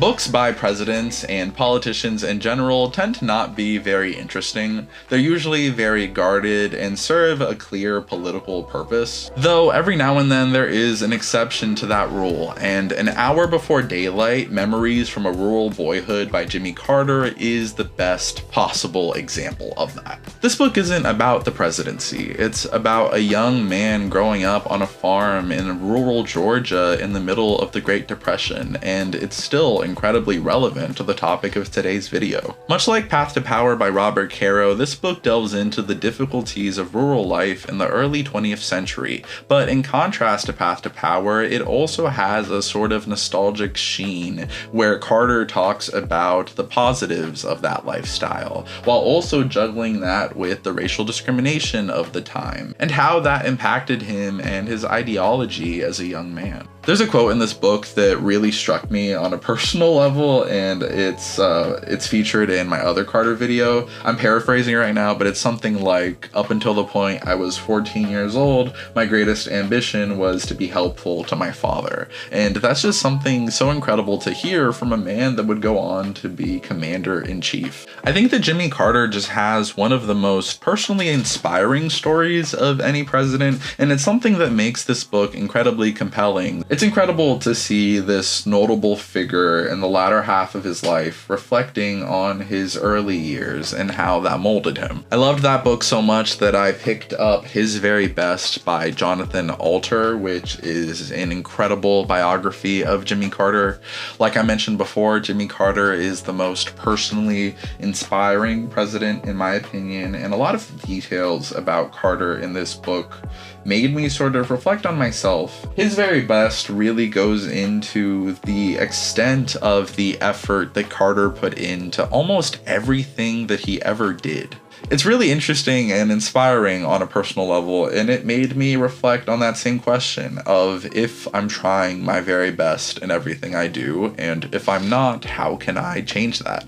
I will say though, once the book gets to Carter's presidency, I just started being incredibly frustrated that this character that you like and that you're very invested in for majority of the book is just making these pretty foolish decisions, honestly. I think I mentioned that in the Carter video as well, that I was just getting frustrated at this man, and I I don't think I've ever been that frustrated reading a book before, just being so disappointed, I guess, in the main character. And it's funny because he's a real person, but I think that there's a lot of lessons to be had there, that just because someone is intelligent, just because they're a very capable person, doesn't mean that they're necessarily going to be a good fit for the presidency. I think that the presidency requires a specific skill set that unfortunately Carter just didn't have. I don't own a physical copy of it yet, but I wanted to mention a fantastic book that I read recently called The Gatekeepers, which talks about the White House Chiefs of Staff. I don't think any other book has given me such an in-depth knowledge of how the White House works on a day-to-day basis. It's an incredible book that provides a lot of insight that I hadn't read in any other book, and it also goes through a lot of different presidencies in a really in-depth way, which I really appreciate. And you could look forward to that being a source for a lot of different videos going forward. And for the final book we'll be talking about in today's video, Bobby Kennedy, The Making of a Liberal Icon. I know this book isn't necessarily about an American president himself, but it is about a presidential figure, so I'm gonna put it in. And I do think that it also has a lot of interesting lessons about the presidency as well. I think that RFK is actually the most interesting of the Kennedys, and I find him a lot more compelling than JFK personally. personally. I'm extremely interested in Robert Kennedy's intensity and his capacity for change. The significant transformation that he made after the death of his brother is one of the most interesting late life transformations that I've read about any political figure. I talk a lot about how a midlife crisis can shape and mold leaders in a significant way, and I think that Bobby Kennedy is an incredible example of that. I think there's a lot to learn from his sheer political talent and the way that he evolved on the issues of the day at one of the most tumultuous times in the 21st century. I also just got really sad at the end of the book with him dying, honestly. Sad in a way that I don't think I had been in any other presidential biography. I guess just from lost potential and from like personal affection. That's weird to say about someone who died like 60 years ago that you have no personal relationship with, but it is something that just kind of bummed me out. Like, these books do a good job at making you care about these people and getting you invested into who they are. This isn't a comprehensive list of the best presidential biographies by any means, but they're just some of my personal favorites and ones that I felt really expanded my knowledge of the presidency and impacted the way that I think about it. Hey everyone, my name is Andre and I'm a huge fan of hip-hop music. It is one of my biggest passions and it was very nearly the main topic for this channel. As I've continued to explore history on this platform and make it my professional focus, I've thought a lot less about hip-hop as I used to and quite honestly would like to. I've always been fascinated in the intersection between the two. Rap is an inherently political genre whose songs often address issues of poverty and being black in America. Hip-hop lends itself to complex political messages both because of its subject matter and the sheer density of its lyrics. Consequently, the genre features countless references to American presidents. My initial interest in both subjects was due to my obsession with Hamilton, an American musical, which tells the story of America's $10 founding father without a father, Alexander Hamilton, through hip-hop. The show's creator, Lin-Manuel Miranda, will tell you that Hamilton's rags to riches story, in which the scrappy young immigrant achieved greatness through the written word, is one well suited for hip-hop. My greatest interest in any medium is always in its characters, and I find these kinds of rags to riches stories incredibly compelling. Maybe that's why I find these two seemingly distinct disciplines to not only be captivating, but deeply similar. So in this video, we're going to take a look at how rap song references to a given president inform us on their character and popular perception, while also observing what they say about a given artist. In Mac Dre's track, What You Like, he raps, "Others that was rockin' is forgotten like Jimmy Carter," which, unfortunately for President Carter, is very reflective of his reputation among most Americans. Also telling is Lil Wayne's 2011 track, President Carter, which has nothing really to do with the happy-go-lucky peanut farmer, and instead just plays a sample of a news report saying repeatedly, "President Carter, President Carter, President Carter, President Carter," in reference to Wayne's own last name being Carter. On JID's 2017 song Off the Zoinks, he raps, "Ronald Reagan, I can't think I'm enough, nah I'm playing nigga racist fuck." In contrast, the song ends with a conversation between JID and an older man where the older man calls Reagan a criminal and says that's why he died much earlier, as opposed to Jimmy Carter, who they call a good person and is still around to this day at age 99. The image that we get from these lyrics is of Carter as a good, decent man who had a lackluster, if forgettable, presidency. Believe it or not, Ronald Reagan is not very popular in hip-hop spaces. In fact, I would say he is probably the most criticized president in all of hip-hop music. Killer Mike, who would later serve as a campaign surrogate on Bernie Sanders' 2020 presidential run, has an entire song called Reagan. "I'm dropping off the grid before they pump the lead. I leave you with 4 words. I'm glad Reagan dead." This and many other hip-hop songs that mention Reagan focus on his involvement in the Iran-Contra scandal, which, while we do not have time to cover in depth in today's videos, connected the federal government to the import of crack cocaine into the United States. Despite the credibility of the song's main claim, it has some very conspiratorial parts, talking about the real leaders that control our presidents. Another core theme of hip-hop music is lust and sexuality, which we see on full display in lyrics about Bill Clinton, in particular pertaining to his relationship with Monica Lewinsky. There is a ridiculous amount of rap songs that reference Monica Lewinsky. I was able to find a 2015 article by The Cut that claims to list all of these songs, and I'm gonna have it playing next to my head right now. And as you can see, this is a pretty long song. This is a pretty long list. It takes a minute to go by. Lewinsky herself has rap song muse in her Twitter bio. Given the nature of these songs, I will refrain from showing specific lyrics, but you are more than welcome to go find them for yourself. A lot of references to this relationship have aged very badly in my opinion, largely due to the cultural shift in perception regarding the power dynamics in a relationship between the 49-year-old leader of the free world and his 22-year-old intern. I've always been fascinated with the paradox that is Bill Clinton. His remarkable political talent and intellect paired with his total lack of personal discipline, the latter of which caused unprecedented personal scandals during his presidency. On the track King Kunta off of his 2015 masterpiece To Pimp a Butterfly, Kendrick Lamar uses the word yams to signify temptations. The yam running out of Richard Pryor. Manipulated Bill Clinton with desires. This feeds into a large part of Clinton's legacy as a gifted politician who just couldn't help himself. I love this guy right here. Let me give this guy a hug right here. I love this guy right here. Yeah, come here. Kanye West is no stranger to politics, or to this channel for that matter. He has had major interactions with every American president since George W. Bush, and even ran against the last two presidents in 2020. Kanye's political exploits deserve a video of their own. During a 2005 fundraiser for victims of Hurricane Katrina, Kanye famously said, George Bush doesn't care about black people. Please call. Which Bush somehow had the courage to call the worst moment of his presidency. Remember what he said? Yes, I do. He called me a racist. Well, what he said was George Bush doesn't care about black people. That's because I said he's a racist. And I didn't appreciate it then, and I don't appreciate it now. It's one thing to say, I don't appreciate the way he's handled his business. It's another thing to say this man's a racist. I resent it. It's not true. And it was one of the most disgusting moments of my presidency. This is from the book. I faced a lot of criticism as president. I didn't like hearing people claim that I lied about Iraq's weapons of mass destruction or cut taxes to benefit the rich. But the suggestion that I was racist because of the response to Katrina represented an all-time low. Yeah, still feel that way as you read those words. Felt them when I heard them, felt them when I wrote them, and I felt them when I'm listening to them.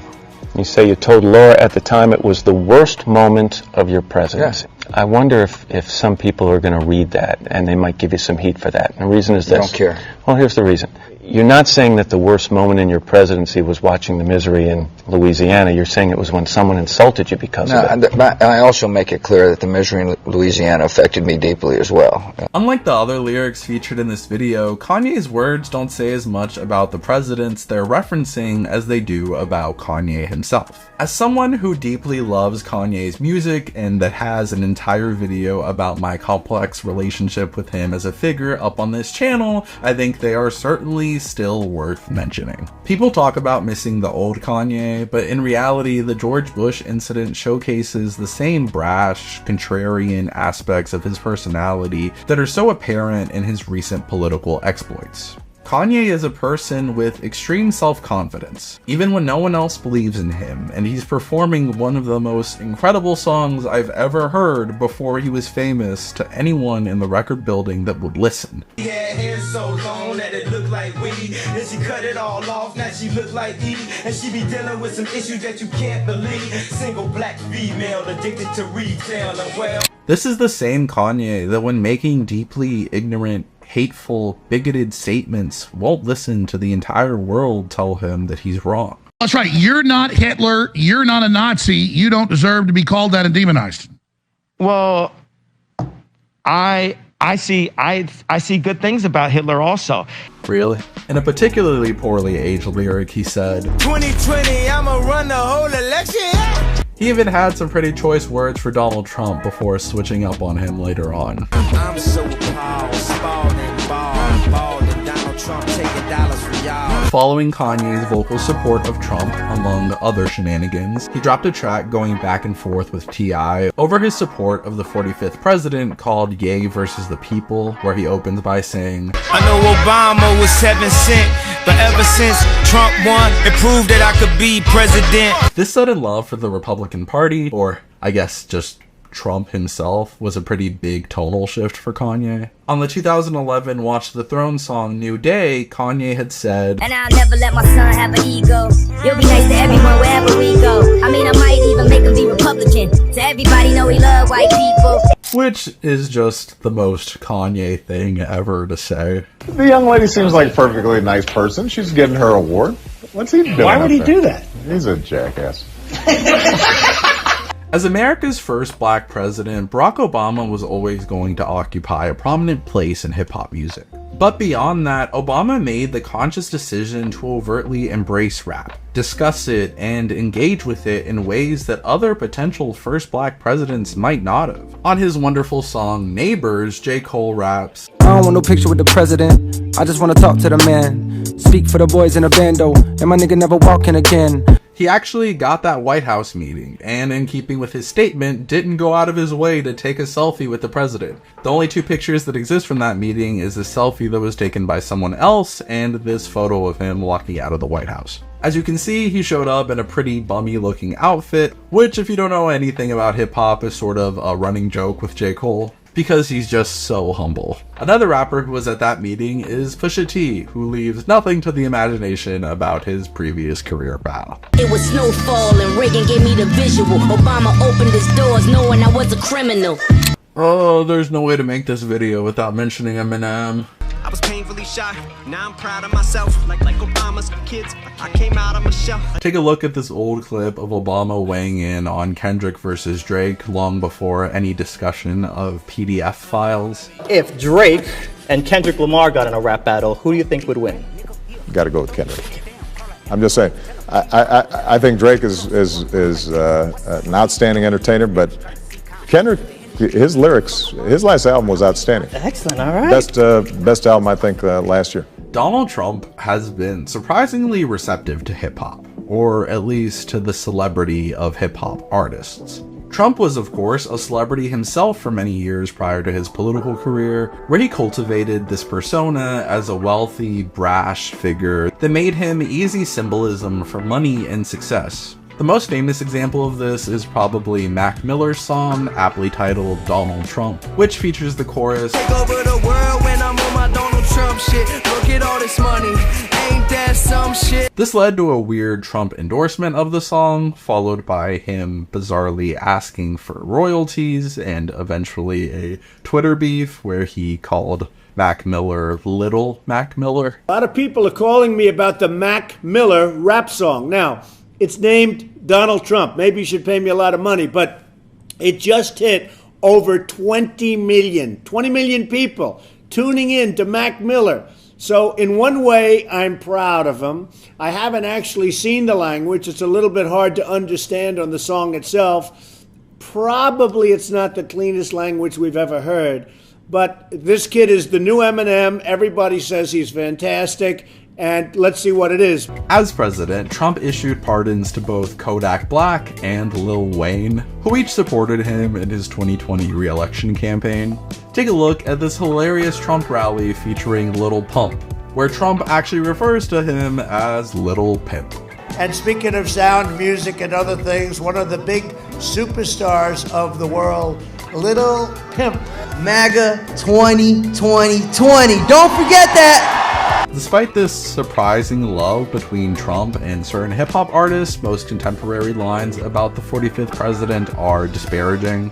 Despite all of the talk of conservatives being annoyed with liberal celebrities weighing in on politics, I get the impression that this is mainly just because of their ideology.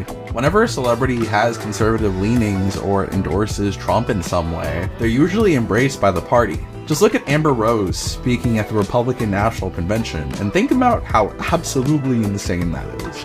Just off the top of my head, I couldn't think of any overt mention to Joe Biden in a rap song, but apparently they do exist. Though a lot of them seem to come as Biden's time as vice president to Barack Obama, often referencing their friendship. The most overtly political reference to the Biden administration I could find came in Macklemore's pro-Palestine anthem, Heinz Hall. Blood is on your hands, Biden, we can see it all, and fuck no, I'm not voting for you in the fall. For any of my fellow hip-hop and history fans, I'm curious to hear if you guys find any common connection between the two, or if they're just two interests that you like to keep distinctly separate. For anyone that's just a fan of either history or hip-hop, I would especially like to hear your thoughts on this video. I would absolutely love to be able to talk about hip-hop more on this channel, so if anyone has any ideas. This is a video I took of a protest in Brazil way back in 2013 from the balcony of my apartment. It wasn't a particularly important protest, but rather just one in a series of nationwide demonstrations that struck the country that year. So, I was originally born in Brazil, but had spent a large majority of my life in the US before moving back there at age 11. Suddenly, I was away from the country that I knew and loved, and in this unfamiliar place that everyone told me was supposed to be home. I was 11 years old and had little to no concept of politics, let alone political demonstrations. Little did I know how tumultuous and eventful Brazil's history had been, yet here I was witnessing something I wouldn't comprehend until years later. I love American history, but learning about Brazil has always intimidated me. Its history and politics seem so complex, and I feel like I've barely even scratched the surface of American history despite spending years studying it. I want to make more of an effort to learn about Brazilian history, and in this video I'm going to do so through one of my favorite subjects, the presidency. By examining the last 5 presidents of Brazil, the only ones to have become chief executives under its modern system, we can better understand modern Brazilian history and how the country got to where it is today. Or maybe American politics just looked so rough that I had to switch countries. Fernando Henrique Cardoso served as president of Brazil from 1995 until 2002, making me a Cardoso baby. He was born in Rio de Janeiro on June 18, 1931, and studied sociology at the University of São Paulo, eventually getting his doctorate and becoming a professor at the school in 1958. As an academic, FHC sought to modernize the education system, an aspiration which led him to be persecuted by the military dictatorship which had taken power in 1964. FHC would take political exile in Chile and France before returning to Brazil in 1968. Cardoso's area of academic focus during this time was the relationship between developing countries and the West, a subject that would go on to define his entire life. Upon his return, the government took away FHC's political rights and his ability to teach. Shortly after, he founded the Brazilian Center of Analysis and Planning, which took a pragmatic approach to assessing the state of Brazil and how it could be improved. During this time, he became a professor at various Western universities, including Princeton and Cambridge, using his platform to oppose the regime and advocate for democracy in Brazil. In 1974, Ulisses Guimarães, president of the MDB, known today as the PMDB, or Brazilian Democratic Movement Party, invited Cardoso to help draft the party's platform. FHC would become senator from São Paulo in 1983. You might be wondering, how was he a senator during a dictatorship? Well, dog, is complicated. Repression by the dictatorship peaked during the 1970s, with redemocratization gaining traction by the end of the decade. The regime had been allowing elections for a few years, though their legitimacy was always questionable, and even then the country's most powerful office, the presidency, was always under military rule. The regime had always allowed some form of opposition, though it was becoming too much for them to bear. One of the most important factions of the opposition was the labor movement, including one charismatic young leader named Lula, who might be going places. An economic crisis in the 1980s accelerated the democratic movement. From 1984 to 1985, FHC was one of the leading politicians of the Direta Já movement, which roughly translates to direct now. This movement united broad coalitions from across the political spectrum to advocate for direct presidential elections. FHC became Minister of Finance under President Itamar Franco, where he became known to the Brazilian people for the Plano Real, which got inflation under control. A inflação real está nascendo FHC would run for the presidency himself in 1994, where he won during the first round of the election with 54% of the vote. In an era of political and economic reform, the Cardoso administration dealt with one major question: how much should government get involved? As president, he would institute various neoliberal policies such as privatization. He also tried to bring over aspects of business administration over to the administration of government, which led to decentralization and further cooperation between state and local governments. Cardoso was expected to serve only one term as set out in the Brazilian constitution, but an amendment which allowed for the re-election of mayors, governors, and presidents was added after a referendum in 1997. FHC's time in office is known for its economic stability and reform, being the first president in the modern electoral system. The former president is still alive and kicking, giving random interviews about politics and world affairs. Cardoso will do these in English sometimes, and I've noticed Brazilians often commenting on just how bad his English is. Politics in Brazil is a risky business, see? Risky business, see? He also joined a group called the Elders, composed of former heads of state such as Nelson Mandela and Jimmy Carter, aimed at improving human rights across the globe. Luiz Inácio Lula da Silva, Brazil's once and future president, who left office with a 90% approval rating before being thrown in prison and making one of the biggest political comebacks of all time. Lula had a very poor upbringing in the city of São Paulo, at one point sharing a 2-bedroom house with 27 other people. His father saw school as useless, and the young boy would drop out of the 5th grade to help the family with bills. The future president had no interest in politics despite coming of age during the rise of the military dictatorship. It was through his experience as a factory worker that his political interest finally bloomed. During this time, Lula lost one of his fingers in a work-related accident. My mom told me that people will joke that Lula steals a little bit less because he only has 9 fingers. The terrible working conditions and laughable wages pushed Lula to get involved in the labor movement, where he became president of the Metal Workers Union and a famous activist. The future president led a series of strikes from 1978 to 1980, which would culminate in him being arrested and indicted for violating national security law. He was a founding member of the Partido de Trabalhadores, or Workers' Party. His first foray into political office was a run for the governorship of São Paulo in 1982, where he finished in 4th place. In the following years, he would advocate strongly for direct presidential elections. Lula made his first run for the presidency all the way back in 1989, which is actually a year after Joe Biden's first presidential run. He ran again in 1994 and 1998, finishing in 2nd place to FHC before finally winning in 2002 under a more pragmatic platform with 61.5% of the vote. Eu vou votar no Lula, do PT. Porque já tá 8 anos o mesmo governo e só piorando cada vez o Brasil. Para mim, a única mudança é o Lula só. Senão vai continuar a mesma coisa. Eu acho que ele é muito comunista, entendeu? Aí eu não vou votar nele, não. Eu nunca gostei do PT. Lula's background was different from any other Brazilian presidents, a factory worker with no formal education, an extremely charismatic leader who talked straight to the people with the socialist platform. Lula's most notable act in office was the introduction of Bolsa Família, which gave money to families in poverty. Families could receive additional funds for each child they had as long as they were up to date with vaccines, stayed in school, and didn't engage in child labor. By the end of Lula's term in 2010, 12.4 million households were enrolled in the program. Lula also more than doubled the minimum wage, going from 200 reais a month to 510. His administration also saw the creation of 13 million new jobs. Lula ended up not being as left-leaning as some people had expected. Despite his strong criticism of the FHC administration, he continued his International Monetary Fund program. There were accusations of corruption and bribes leveled toward Lula starting in 2005, which hurt his popularity. Brazil's Supreme Court would later rule that none of these cases against Lula were credible. Dilma Rousseff was born in Belo Horizonte, Minas Gerais in 1947 to a Bulgarian immigrant father and a Brazilian mother. In her youth, she became involved in the left-wing anti-dictatorship guerrilla group known as the National Liberation Command, Comando de Libertação Nacional.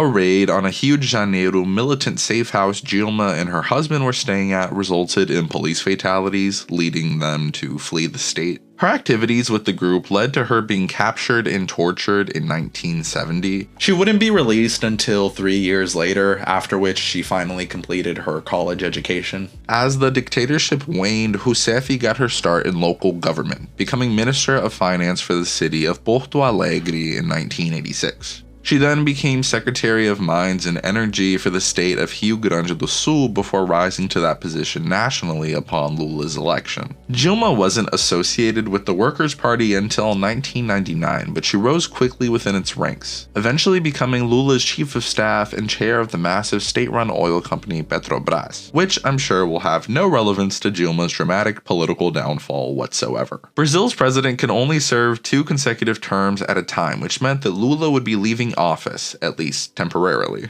It became clear very quickly that Dilma was Lula's chosen successor. The then president violated an impartiality rule by openly campaigning for his chief of staff on television, resulting in her campaign being fined. During this run, Dilma attributed Brazil's problems to the Cardoso administration and its successes to Lula's, promising to continue the Bolsa Familia program. In 2010, Brazil had a 7.5% GDP growth rate, which fell to just 1% in 2012. In response, the central bank aggressively reduced interest rates, which helped keep Dilma's approval rating high. Despite this, in 2013, the country was hit with a massive wave of protests, some of which became violent. The Brazilian middle class had become increasingly disillusioned by government corruption and flailing public service at a time where the country was using its tax dollars to build and repair soccer stadiums for the 2014 World Cup and 2016 Olympics. Dilma's approval rating fell from 65% to 30% in 2013 alone. That same year, Edward Snowden revealed that US intelligence had been monitoring Rousseff's emails, which contributed to a growing strain between the two countries, including a canceled state visit to Washington and even Dilma speaking out against US spying activities. The permanent mission of Brazil with the United Nations and even the very presidency of the Republic of Brazil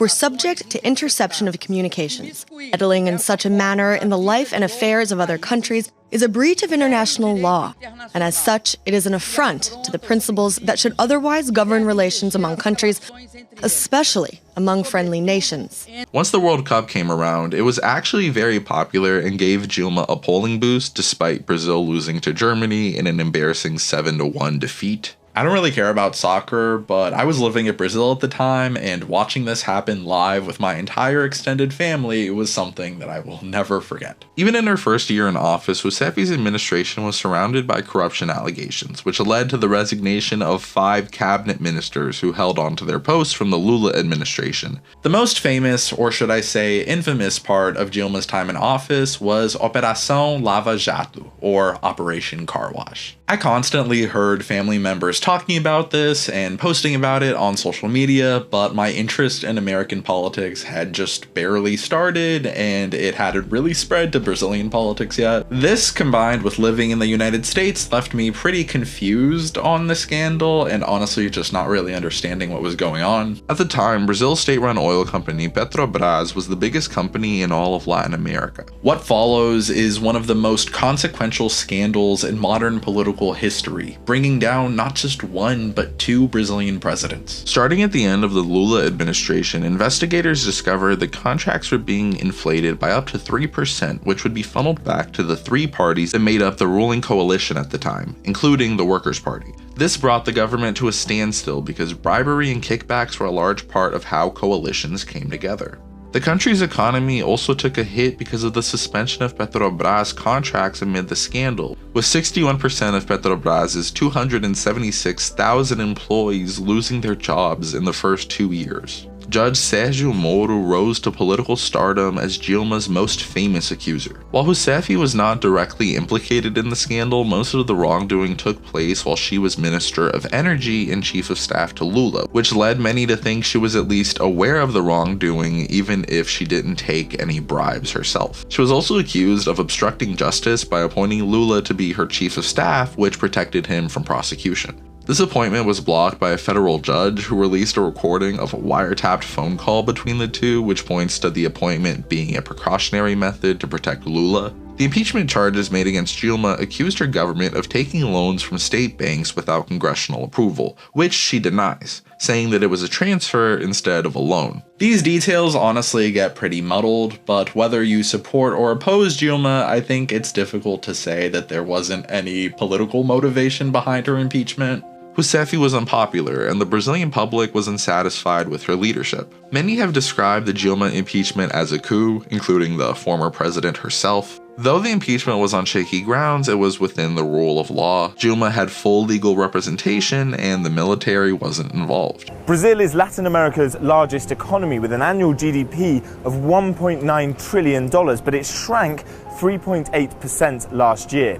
Political upheaval will breed fresh uncertainty, but those pushing for the impeachment say Rousseff needs to go if Brazil is to see growth once more. In some ways, her impeachment seems more like a vote of no confidence, replacing a leftist president with a center-right one without the need for those pesky elections. As for Lula, he sought to make a comeback by running for a third, non-consecutive term as president of Brazil in the 2018 election, while at the same time facing criminal prosecution related to Operation Car Wash. Lula, of course, argued that these charges were bogus and politically motivated. Como eu considero esse processo ilegítimo e a denúncia uma farsa, eu tô aqui em respeito à lei, em respeito à nossa Constituição. His wife Marisa would sadly pass away in February of 2017 following a stroke. She had been called to stand trial alongside her husband in September of the previous year. In July of 2017, Lula would be found guilty of money laundering and corruption, ultimately being sentenced to almost 10 years in prison. But something tells me we will hear from Lula again later in the video.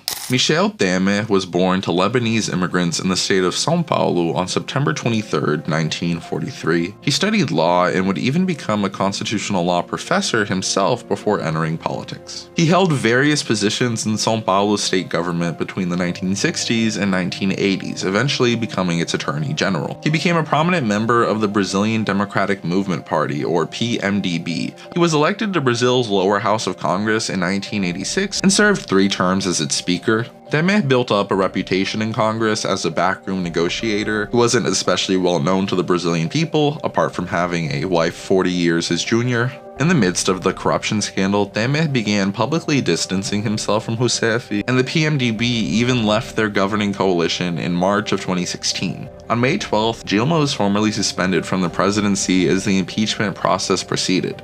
Michel Temer then became acting president of Latin America's largest country following Dilma's removal. Temer was seen as a pro-market president who championed posterity after 13 years of Workers' Party rule. He didn't exactly receive a warm welcome to the presidency. Temer's administration was immediately swept up in its own corruption allegations related to Operation Car Wash and hush money payments, which also included more damaging recordings. In June, charges were brought against Temer before Congress, but only 227 out of the 513 deputies voted in favor of trying the president, far from the 2/3 necessary. That same month, Brazil's highest electoral court even threatened to annul the Rousseff-Temer election results and remove him from office because of campaign finance issues, though the court ultimately voted 4-3 in favor of dismissing the case. Do you see why this video took so long to get to? In July of 2017, Lula was convicted of money laundering and corruption charges relating to the Petrobras scandal. Resultado fabuloso, resultado maravilhoso, já era esperado isso.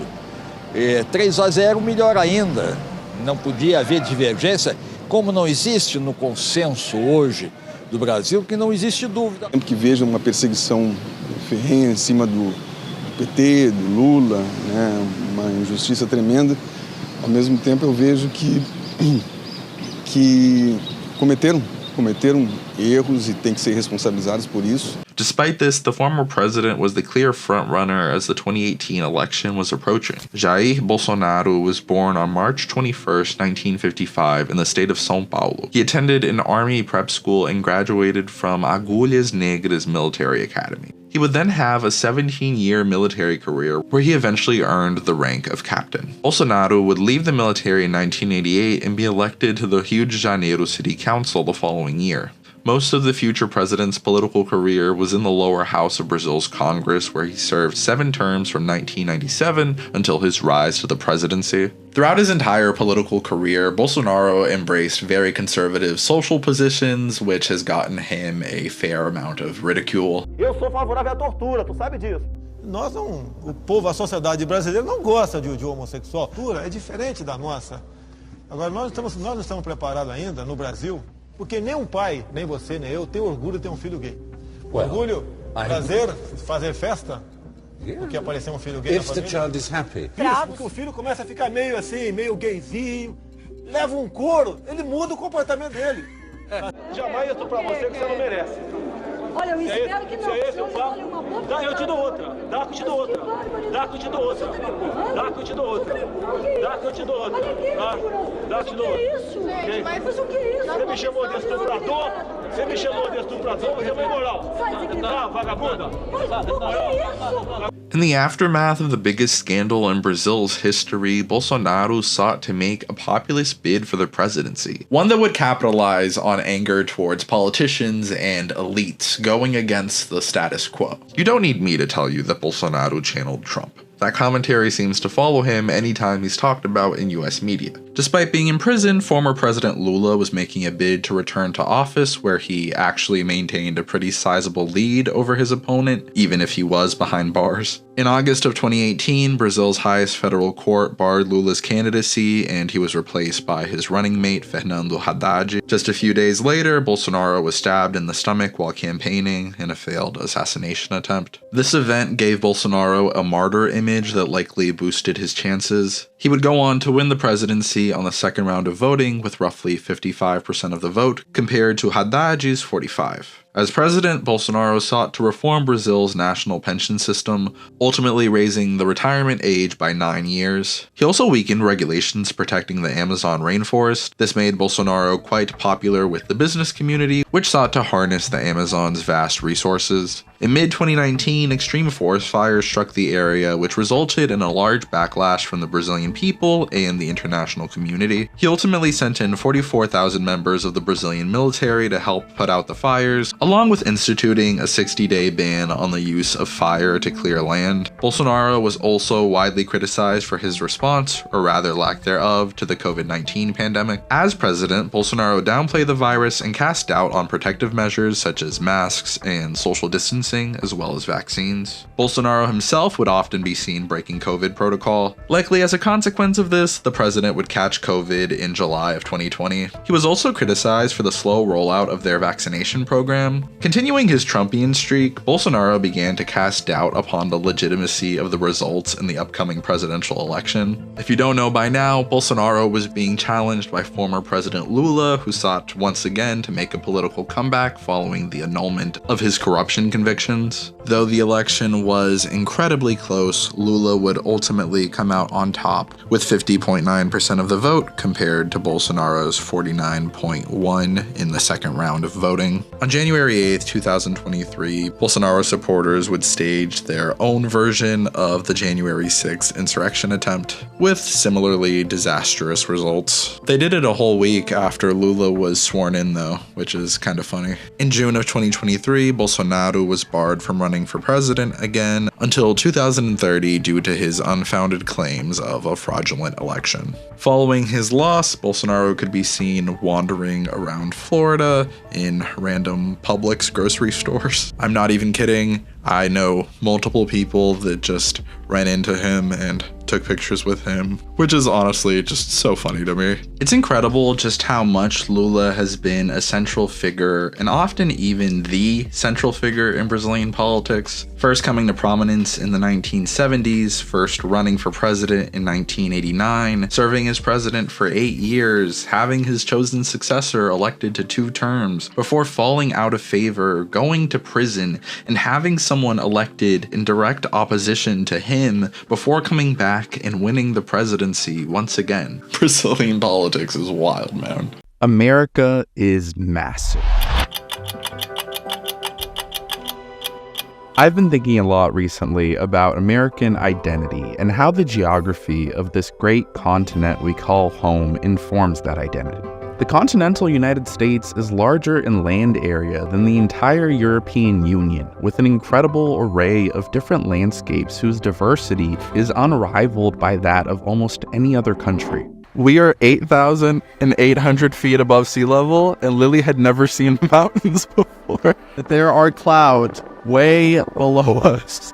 We went on a trip out west, visiting Salt Lake City, Zion National Park, and the north rim of the Grand Canyon to better understand the role of the old frontier and the myth surrounding it on America's self-conception. I've lived in South Florida for most of my life, a place whose unique landscape is certainly not without its merit, but in all honesty, I've always found it a bit lacking.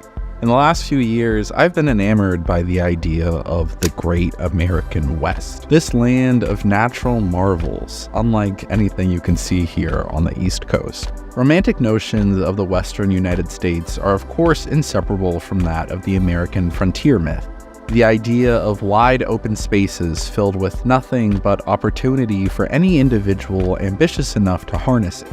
There is an inherent conflict between romanticization of the American frontier and its basis in white supremacy. This wasn't just settlers venturing off into open space, it was the conquering of land where indigenous people lived.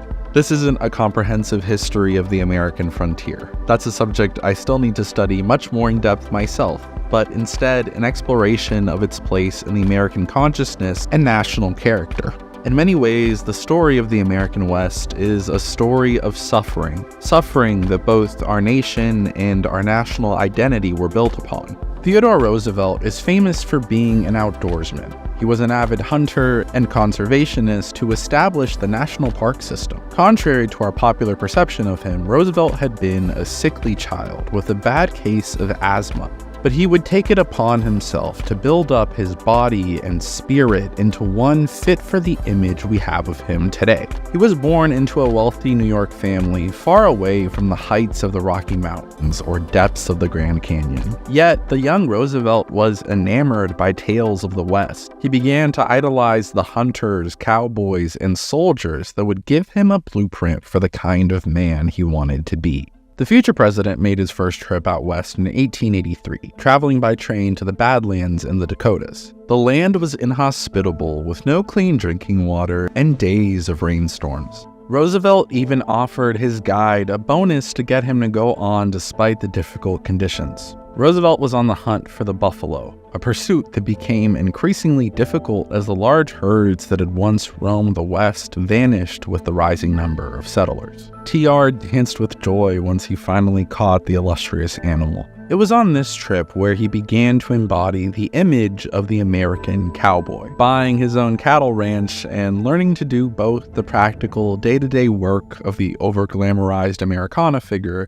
and the acts of heroism that were so often embellished in popular culture. As fun as it is to embrace Roosevelt as an American icon and personality, he was a deeply flawed man, one whose romanticization runs parallel to that of the frontier myth as a whole. He wrote a 4-volume series called The Winning of the West, which played into the myth of the American frontier, heavily pushing the idea of westward expansion as righteous conquest over what he saw as a savage land. He was a man of his era, an imperialist and white supremacist who, despite these things, remains one of the most captivating personalities in the American canon. By 1890, the American West has become so settled that the Census Bureau officially declared that the frontier was over. In the 100 years that followed, what would be known as the American Century, this nation expanded its horizons far beyond what any of the founders could have envisioned.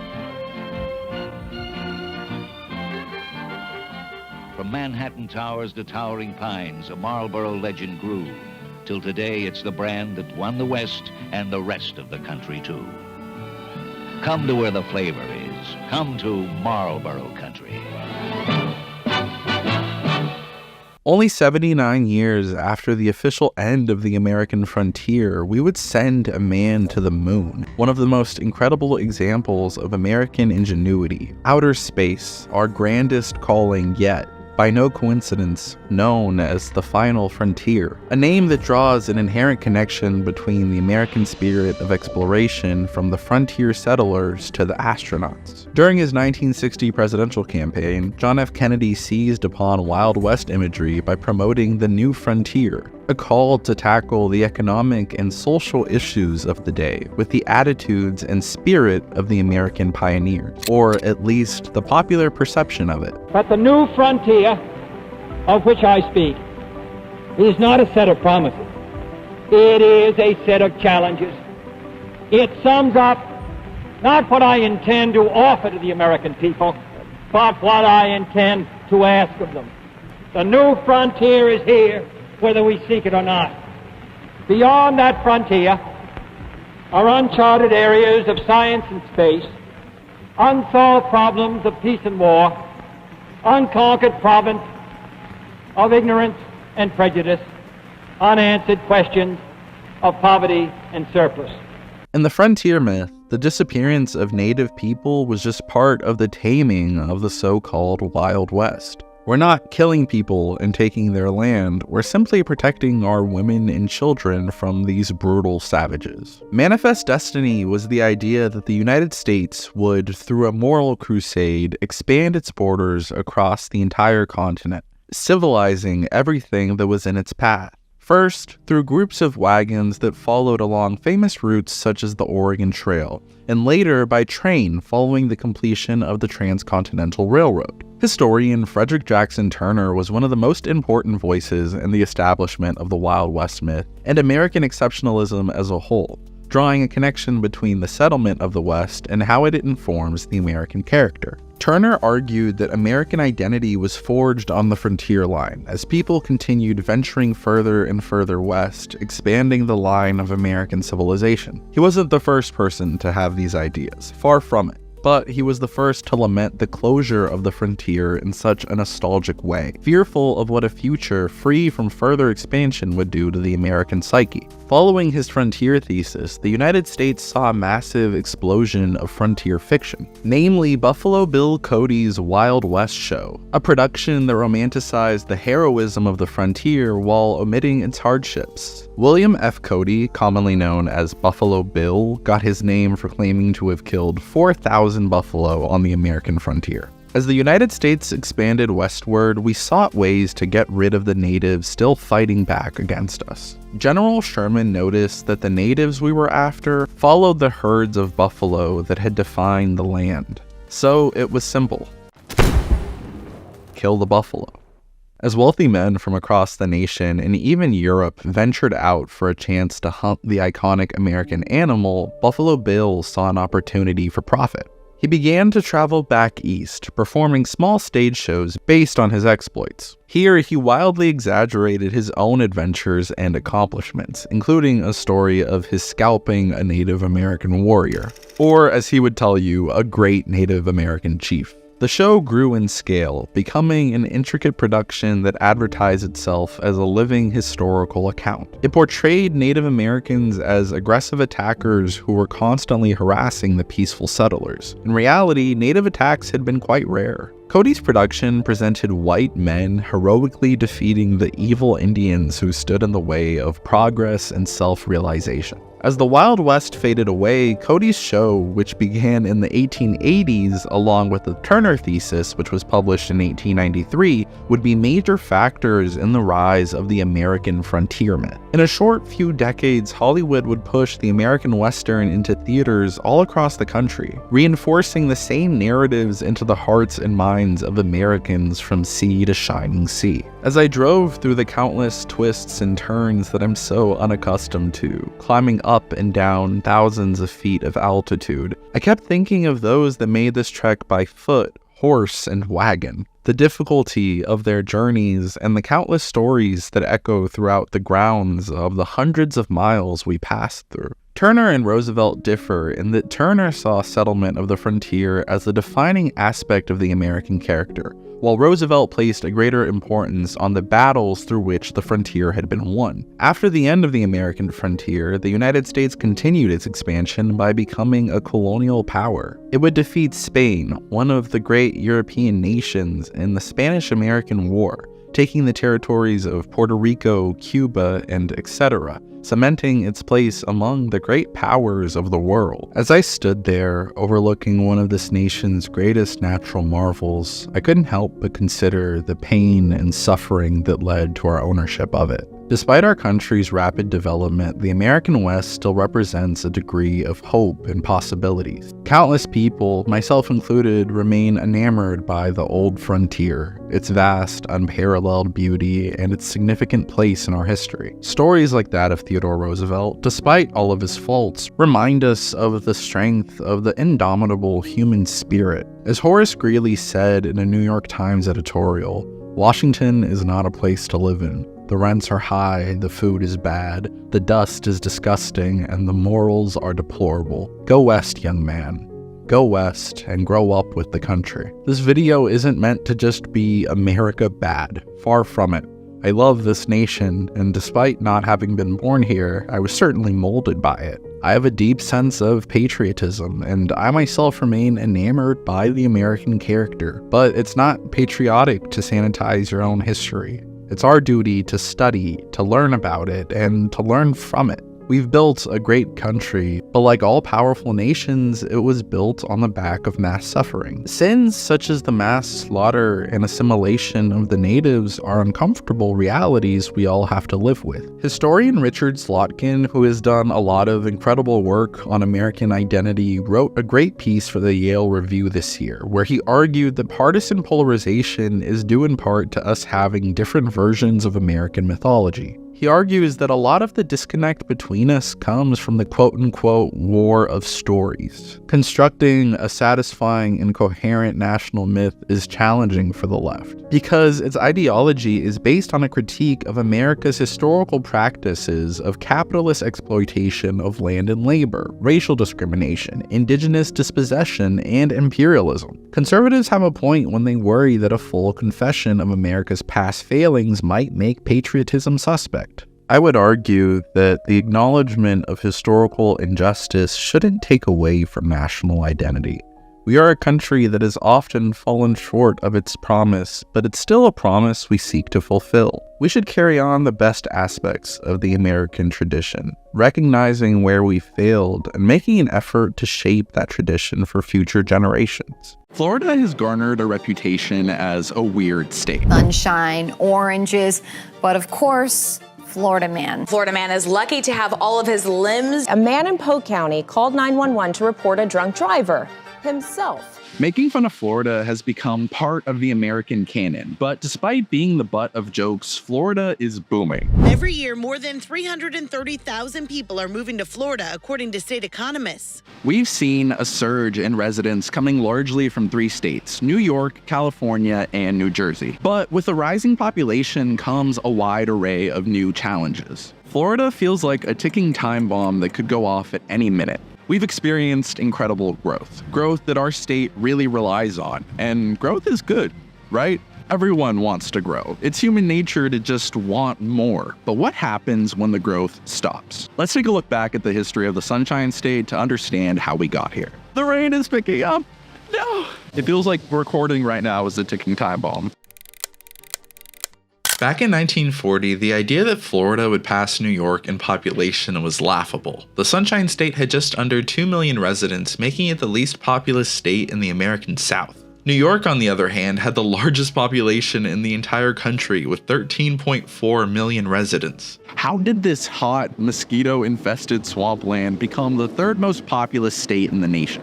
In the 1880s, wealthy Americans began to use Florida as a winter vacation spot, a sunny haven for those trying to escape the cold back home. People like Henry Flagler were so enamored by the state that they decided to invest, building railroads and hotels, making it more accessible to the average American. Geographically, Florida should be a part of the Deep South, but the Northerners that came here had a giant influence on the culture. Because of this, Florida became more culturally southern in the northernmost part of the state that borders the rest of the American South, and more culturally northern within its own South, where vacations had been more popular. As much as Floridians like myself make fun of snowbirds who fly south for the winter, they've been a big part of Florida history for 140 years, long before most people would even consider living here permanently. But what did it take for people to move here? What was the straw that broke the camel's back? It wasn't just the sunshine or the oranges, it was the invention of the air conditioner. This young lady is responsible for the weather in her home. It's as easy as child's play.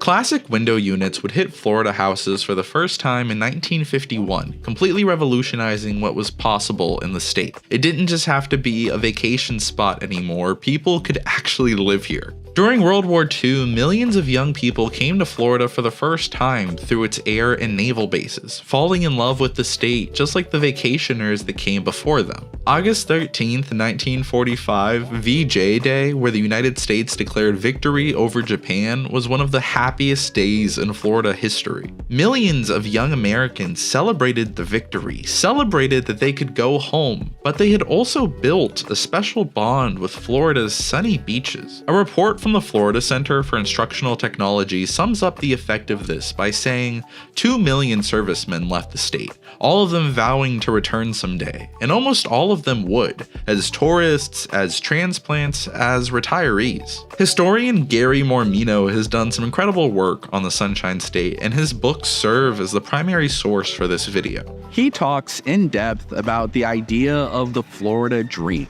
He says that Florida and California are dream states, beautiful sunny retreats with long coastlines and swaying palm trees. A 1945 poll by George Gallup asking what states Americans would like to move to had California and Florida in the 2 top spots, and Florida was the cheaper of the 2. It quickly became the object of these young people's desires. The state's population would surge from 1.9 million in 1940 to 2.7 million in 1950. I've seen a lot of boomer memes that are like, Florida, we live where you vacation, and I've always sort of rolled my eyes at them, but I think that there's something very real about that sentiment. During the war, a pesticide was developed in Florida which was used all over the state to get rid of the petulant mosquitoes that polluted this picturesque paradise. This made Florida a lot more bearable for the rapidly growing population, but it was detrimental to the wildlife and the environment, eventually even getting banned in 1972. Here's an interesting question. What singular person had the largest effect on Florida in the back half of the 20th century? You might be thinking of some governor or mayor or even some sort of developer, but the person I'm talking about wasn't even an American citizen. Mormino argues that the most consequential figure in Florida history at the time was none other than Fidel Castro. The Soviets have a lot to thank Castro for. When he led his guerrilla forces into Havana against the dictator Fulgencio Batista 27 years ago, he achieved virtually the impossible. He established a communist satellite right on the doorstep of the United States. I'm in the little Havana neighborhood of Miami, a city that's been so transformed by its immigrant population that it's almost unrecognizable.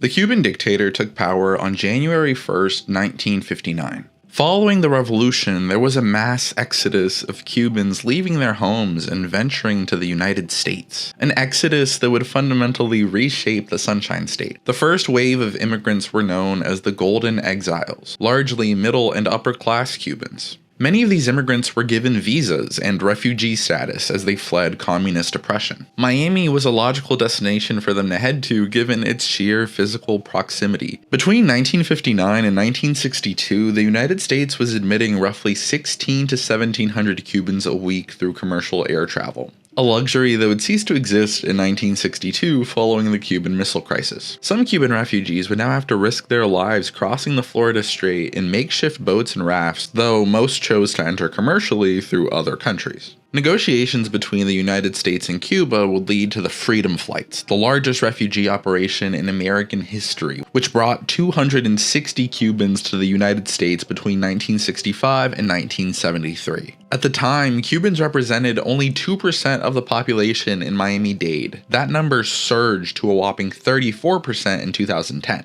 Miami-Dade College history professor Paul George said in an interview, "It's ironic. He's the single most hated person by hundreds of thousands of people here, and yet he's the reason they're here. He's the reason they helped shape this place." According to Pew Research, 58% of Cubans vote Republican, compared to just 32% of non-Cuban Hispanics. And in 2016, Cubans had the highest voter turnout rate among eligible voters of any Hispanic group in America. The Cuban population in Florida exploded from 50,000 in 1960 to 580,000 in 1980, and now stands at over 1,200,000 people. Over the next few decades, the Hispanic, Latino, and Caribbean population in Miami and Florida as a whole would explode. It's difficult to imagine where the state would be today without some of its most influential immigrant groups, like the aforementioned Cubans, Colombians, Venezuelans, and even Brazilians, even though people often forget about us. The thing that I never realized made Florida so singular is how few of our residents were actually born here. In 1920, more than 85% of Florida's population had been born in the state, compared to less than 35% today. Florida experienced a huge influx of people coming from other states following COVID. In 2022, we had the highest amount of net migration out of any US state, with a net of nearly 250,000 people. And with that, I noticed that a lot of people started having stickers on their cars that said "Flow Grown" or "Local" with Florida forming the L, just to say that we're not like you, we're from here. And I was wondering how many of those people were actually born in Florida and how many of them are people that moved here that just predate the current population boom. I mean, I wasn't born here either. I came here when I was 3. Does that count as local? I think of these gates in front of the houses as being very Latin. That's a very big thing that I remember from Brazil that you don't really see in the US most of the time. Florida has become a haven for old people, largely because of this idea of the Florida dream. It's a place where life doesn't stop for older people. Tons of communities allow seniors to keep living active, exciting lives that they may not have found anywhere else. The Villages is a 55-plus community northwest of Orlando with nearly 80,000 residents. If you do the math here, Florida has a lot of seniors. Seniors tend to be more conservative, and they also tend to be the most consistent voters. I'm 23 years old, and Florida has never had a Democratic governor in my lifetime. The state has become considerably more conservative in recent years, as the voters coming from swing states and safe blue states tend to be more conservative themselves. There's an elephant in the room that we haven't really addressed yet: the climate crisis. Between me starting work on this video and it being published, Hurricane Milton rapidly developed and made its way towards central Florida, not too long after Hurricane Helene. In 2023, Florida residents paid an average of nearly $11,000 in homeowners insurance premiums, and the trend line is predicted to go up even further.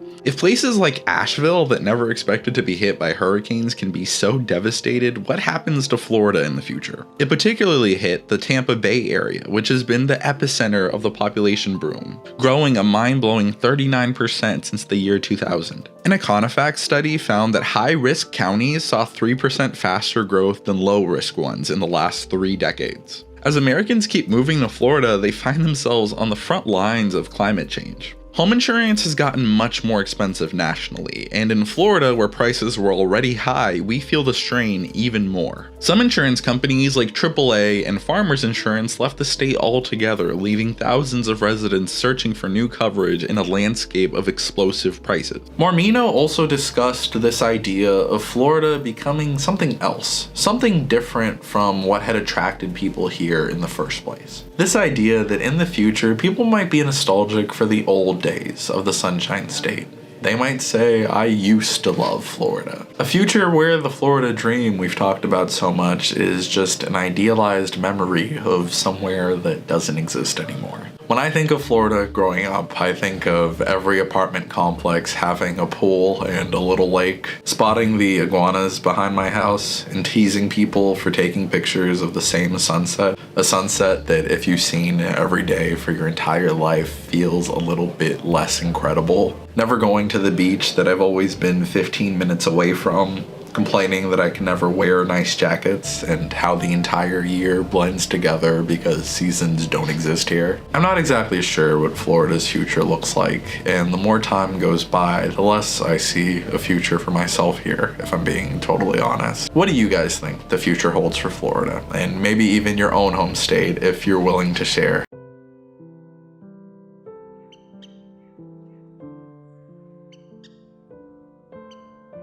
The Everglades is the most famous wetland on Earth, a national treasure and point of pride for the United States. But the unanimity of its praise used to go in the opposite direction. Before man conquered the Everglades, the now treasured landscape was considered a wasteland, suitable only for the vermin that infested it, an impenetrable mix of dirt and water, with land too wet to farm and water too shallow to enjoy. For much of its history, the Everglades was something to be conquered, not cherished. An inhospitable swamp with the potential to become a subtropical paradise. Genesis 1:28 reads, "And God blessed them, and God said unto them, Be fruitful, and multiply, and replenish the earth, and subdue it, and have dominion over the fish of the sea, and over the fowl of the air, and over every living thing that moveth upon the earth." This God-given mission to subdue the earth and tame its wilderness was a fundamental part of the American mythos. This wretched wasteland that had been sentenced to extinction in favor of further expansion, a remarkable feat of nature that instead became a remarkable real estate opportunity, what they called the Empire of the Everglades.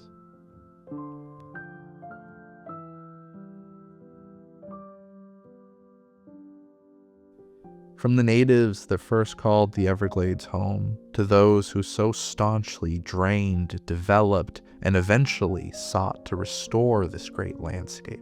This is the story of evolving ideals. How a people that once sought to bend the Everglades to their whim eventually grew to fight for its conservation. How man's faults and hubris permeated the progress we're so quick to champion. The progress that built the land that I and millions of others call home.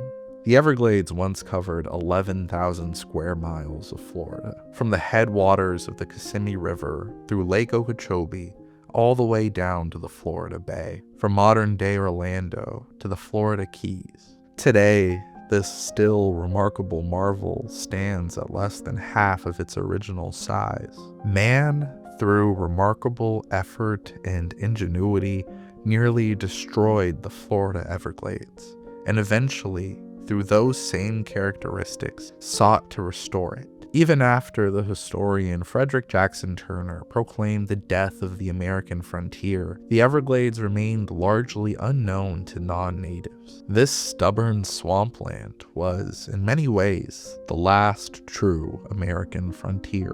During an 1845 debate over Florida statehood, Congressman John Randolph of Virginia stated, "Florida, sir, is not worth buying.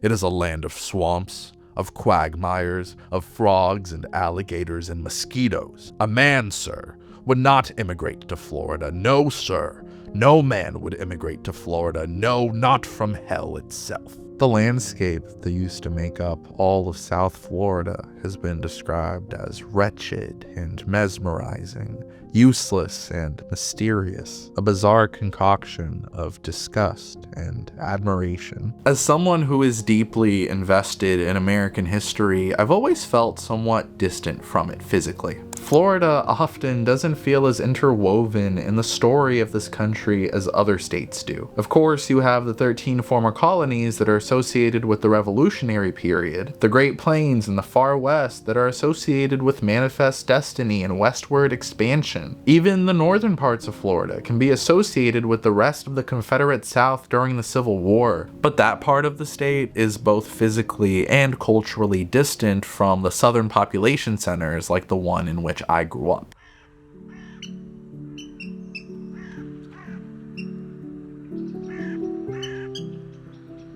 I've often been jealous of other regions of the United States that seem to have more character, more natural beauty, more historical significance, more of everything that I felt Florida was lacking. But I was wrong, very wrong, in fact.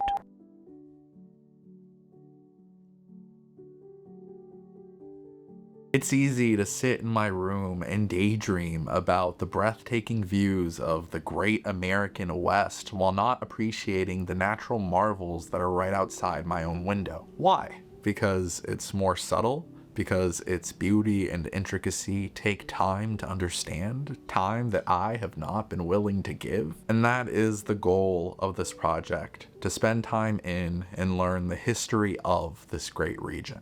I invite you along for the journey to try to understand this bizarre contradiction of a place, this accident of the environment and its relationship to mankind. The Everglades are incredibly young.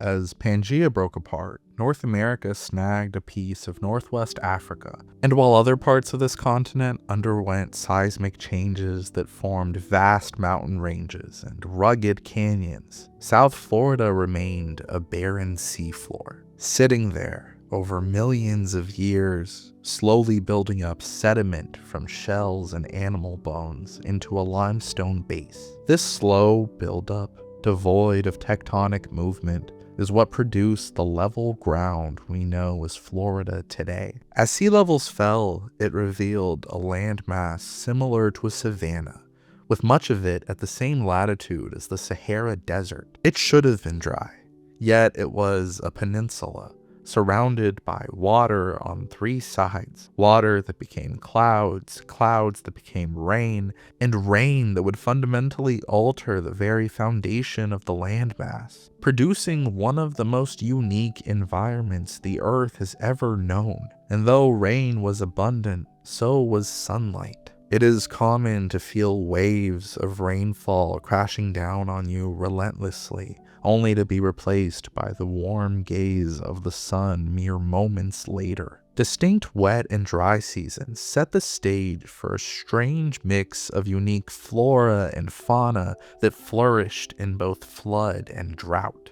Florida's flat landscape made it so its abundant water didn't rush down roaring rivers, but instead trickled slowly yet surely through an invisible current calmly drifting southward, allowing the water to seep into that freshly minted land, where it would be retained and absorbed, becoming something entirely new. The same fall in sea level that brought Florida to the surface for the first time brought along with it the Bering Strait land bridge that connected Asia and North America. Paleo-Indians would make their way through this vast continent, encountering mammoths, mastodons, and giant bison, eventually traversing over 4,000 miles before coming across what we today call Florida. Florida's native tribes would, over time, develop a deep understanding of this strange environment, how to hunt its fantastic creatures, how to traverse its rivers of grass, and eventually how to evade the Spanish and later even American conquerors who set their eyes on the Everglades. This awe-inspiring swamp would prove to be treacherous for any outside invaders who sought to overcome it. While he commanded troops in South Florida, future President Zachary Taylor mused that he wouldn't trade a square foot of Michigan or Ohio for a square mile of Florida. The American soldiers who struggled through the Everglades during this country's wars against its native peoples described it as a hellish wasteland, made even more difficult by an enemy better acquainted with the challenging terrain. In his fantastic book, The Swamp, without which this video could not have been made, Michael Grunwald calls Florida's portion of the Indian Wars America's first Vietnam. Conventional tactics and strategies fell flat as the natives evaded the Americans at every turn,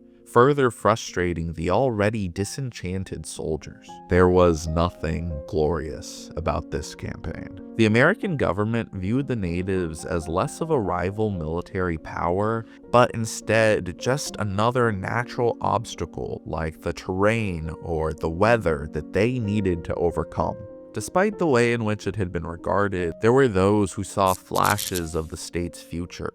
Florida had the potential to become an agricultural juggernaut, a land of fertile soil, constant rain, and year-long sunshine that could yield an abundance of crops while the rest of the nation experienced winter. The only obstacle was, as it had been throughout this whole story, the water. The same factor that had driven the Spanish away, that had been the thorn in the side of American soldiers, that had given the natives the upper hand.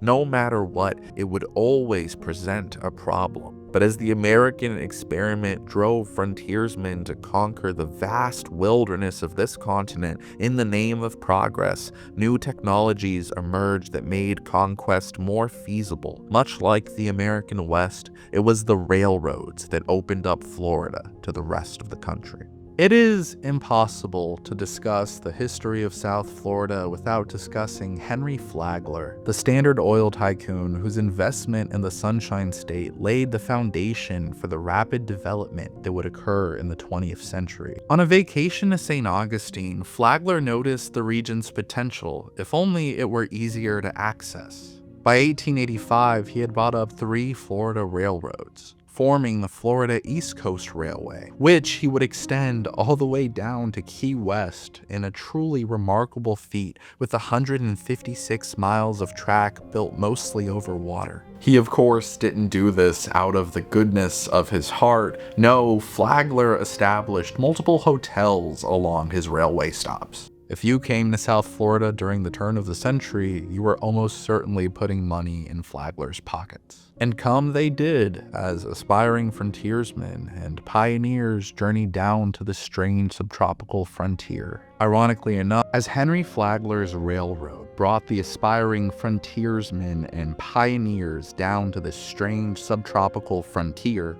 Florida began to change. The state's massive flocks of wading birds fell prey to a fashion trend where women wore bird plumes on their hats. Though a law protecting non-game birds was passed by the Florida legislature in 1901, who was going to enforce it in the lawless frontier that was the Everglades, that evasive land that had bewildered man for as long as man had tried to conquer it? The 1958 film Wind Across the Everglades stars Christopher Plummer as Walt Murdoch, an Audubon Society game warden in the early 1900s fighting against a group of bird poachers who make their riches off of the feather craze of the time, led by a shady character named Cottonmouth. It was the turn of the century, opening up a new American frontier, South Florida. Here were the same kinds of adventurous men and women who had once been attracted to the West. Whether respectable ladies or free and easy dance hall girls, their hats displayed the feather craze that was sweeping the country. The film was shot on location, right at the heart of the inhospitable conditions they sought to portray. As you can imagine, this was a challenging shoot, made even worse by director Nicholas Ray's drug use and erratic behavior that led to him being fired in the middle of production. It is a deeply strange film, a technicolor, psychedelic western that captures both the beauty and the terror of the Great Swamp, repeatedly portraying Florida as a sort of new frontier for those seeking adventure. It's as if a river was a prairie, 50 miles across. The grass and the water run together. 3 million acres of unexplored frontier. I see a whole network of canals, bringing the wasteland into cultivation. Beyond this river is an unexplored empire, all right? Now that I've seen it, I want to help keep it an empire. A sanctuary for wildlife. What chance have you against the land pirates in Miami and the feather pirates in the Glades? You and I could be partners in the progress of South Florida. Sir, I'm afraid that Progress and I never got along very well. Maybe that's what draws me into the Glades.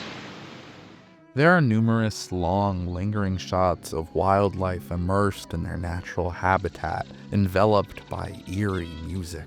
You feel Murdoch's simultaneous sense of fear and wonder that characterizes his early treks into that river of grass. Perhaps the most important of these shots are the ones of flying birds that filled up the sky. Ever since the earliest accounts of the Everglades, mankind marveled at the sheer quantity of wading birds that fed on the Everglades and colored its skies. Just another part of the trance of the swamp that's captured so vividly in the film. The story of Wind Across the Everglades focuses primarily on the personal struggle between Murdoch and Cottonmouth.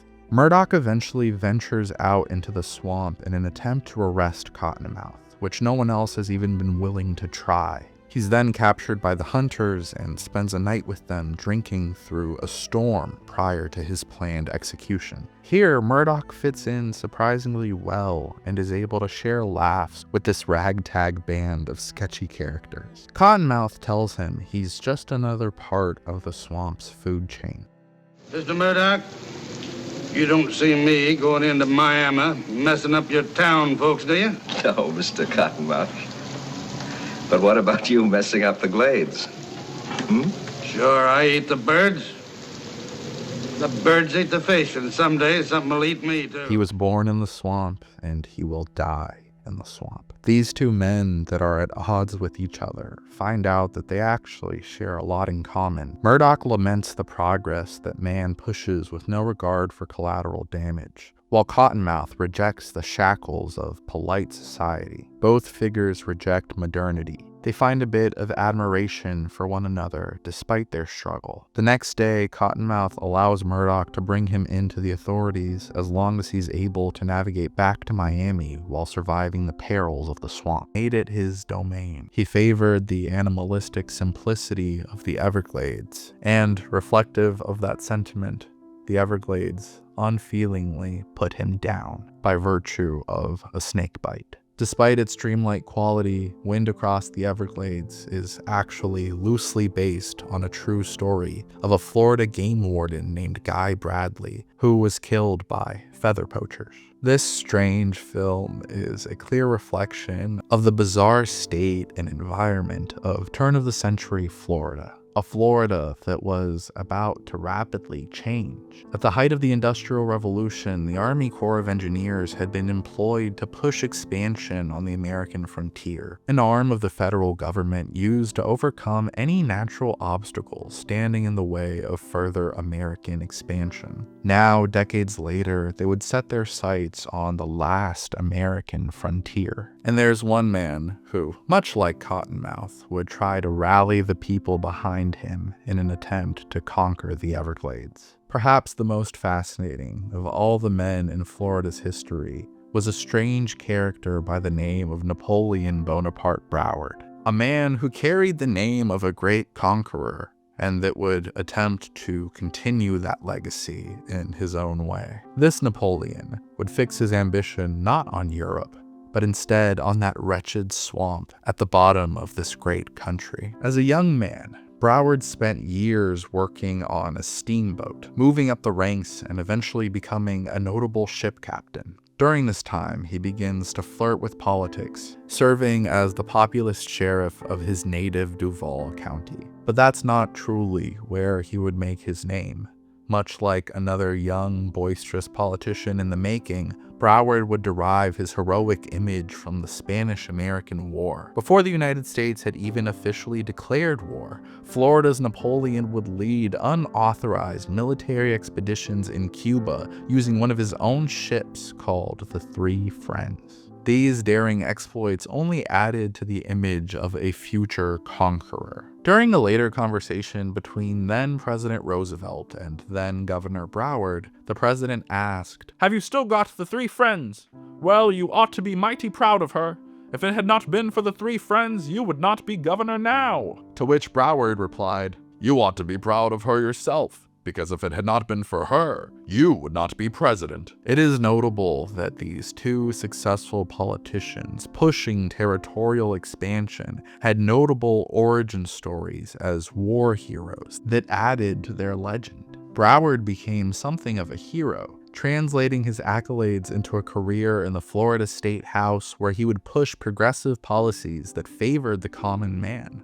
Though, of course, in keeping with his time, he excluded African Americans and later sought to have them expelled from the state. Though many had long mused of draining the Everglades and transforming Florida, including Broward's own predecessor who started the project, it was Florida's Napoleon who made it a central part of his campaign for governor. He pledged to lead Florida into the 20th century and reclaim the wetlands. Throughout all of my research, the word reclaim came up again and again, all throughout Broward's own rhetoric and the history that covers him. This word, of course, implies that that land belonged to them previously, that it had been lost or stolen. It was their divine right to subdue the land and take it under their dominion, after all. Napoleon Broward was a William Jennings Bryan-style Democrat, a social conservative and economic populist. He didn't curry favor with the major newspapers of his day. He played instead to the farmers, promising new lands for agriculture that put Florida at the forefront of the nation's sugar and fruit production. Broward called his vision for Florida's future the Empire of the Everglades, fitting perfectly into the country's narrative of muscular expansionism no matter the cost. But the Everglades didn't go without a fight. The stubborn, unforgiving ecosystem consistently fought back against drainage attempts as though it were a conscious being resisting subversion. Broward's attempts to tame the Great Swamp had mixed results at best. But despite the efficacy of his own efforts, his rhetoric and his promise to drain the Everglades set the stage for war between man and Mother Nature. The U.S. Army Corps of Engineers would finally, through one of the most intricate water systems ever built, drain much of that stubborn, desired swampland. The state was finally ready for its transformation into the suburbs that would expand in population following the Second World War. A post-war paradise where there had only been a dreaded swamp. The swampland would now be rapidly transformed into picturesque post-war housing, full of shopping malls, golf courses, and beachside motels for the American family seeking a vacation to paradise. A brand new economic center for agriculture and tourism, built not from thin air, but from the damp, heavy water vapor South Florida calls oxygen. Half of the Everglades is gone, while the other half, the one which we cherish and venerate in the canon of the great American wilderness, is left fractured, wounded, a shell of its former glory, conquered in the name of progress, for the development of one of the most densely populated metro areas in the United States, the one in which I was raised, and like many others, I find myself conflicted. This sprawling suburbia that sits on one of the world's great wetlands is overcrowded, filled with elders, and increasingly expensive due both to its dreamlike quality, which brings so many to call it home, and the ever more apparent environmental ramifications of that development. Living. But your car insurance, your flood insurance, the things that become more expensive directly due to weather events are already massively hurting people's pockets. An area that continues to see growth as unprecedented as it is. We built one of the most densely populated urban areas in the country on land that was never meant to be developed. It is unsustainable. But that myth, that idea of exploration, is central to our self-concept. The Army Corps of Engineers, who who had been monumental to the destruction of the Everglades, are now tasked with its restoration. As Americans, one of the most foundational aspects of our national myth is the spirit of exploration. The frontiersmen and pioneers that ventured throughout this great continent in search of the American dream, the individualistic cowboy who took the law into his own hands throughout the great American West. The cowboy is largely fictional, a product of children's stories and Hollywood.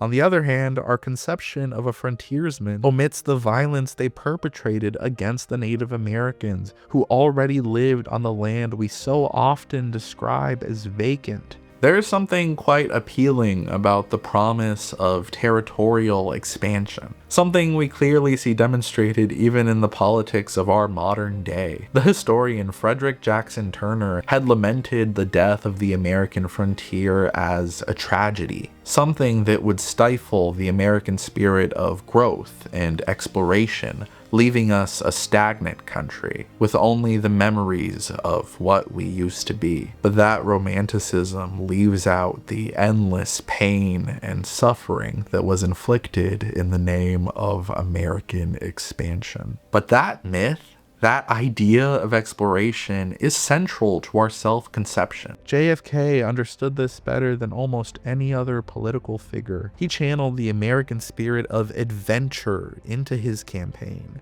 His use of the new frontier, this idea that we can revitalize that sentiment that drove us for so long. He channeled it into the space race. We choose to go to the moon in this decade and do the other things. Not because they are easy, but because they are hard. Because that goal will serve to organize and measure the best of our energies and skills. Because that challenge is one that we're willing to accept, one we are unwilling to postpone, and one we intend to win, and the others too. That line gets me every time, not because they are easy, but because they are hard. The United States willed itself towards the moon in the 1960s, pushing the boundaries of human achievement. And where did they choose to do this from? Where did the first lunar mission in the history of humanity launch from? Merritt Island, Florida, which a few decades prior had been a swamp, surrounded by a collection of small towns. The last earthly ground that Neil Armstrong stood upon before taking his one small step was the very ground that had been drained in favor of progress. It's one small step for man, one giant leap for mankind.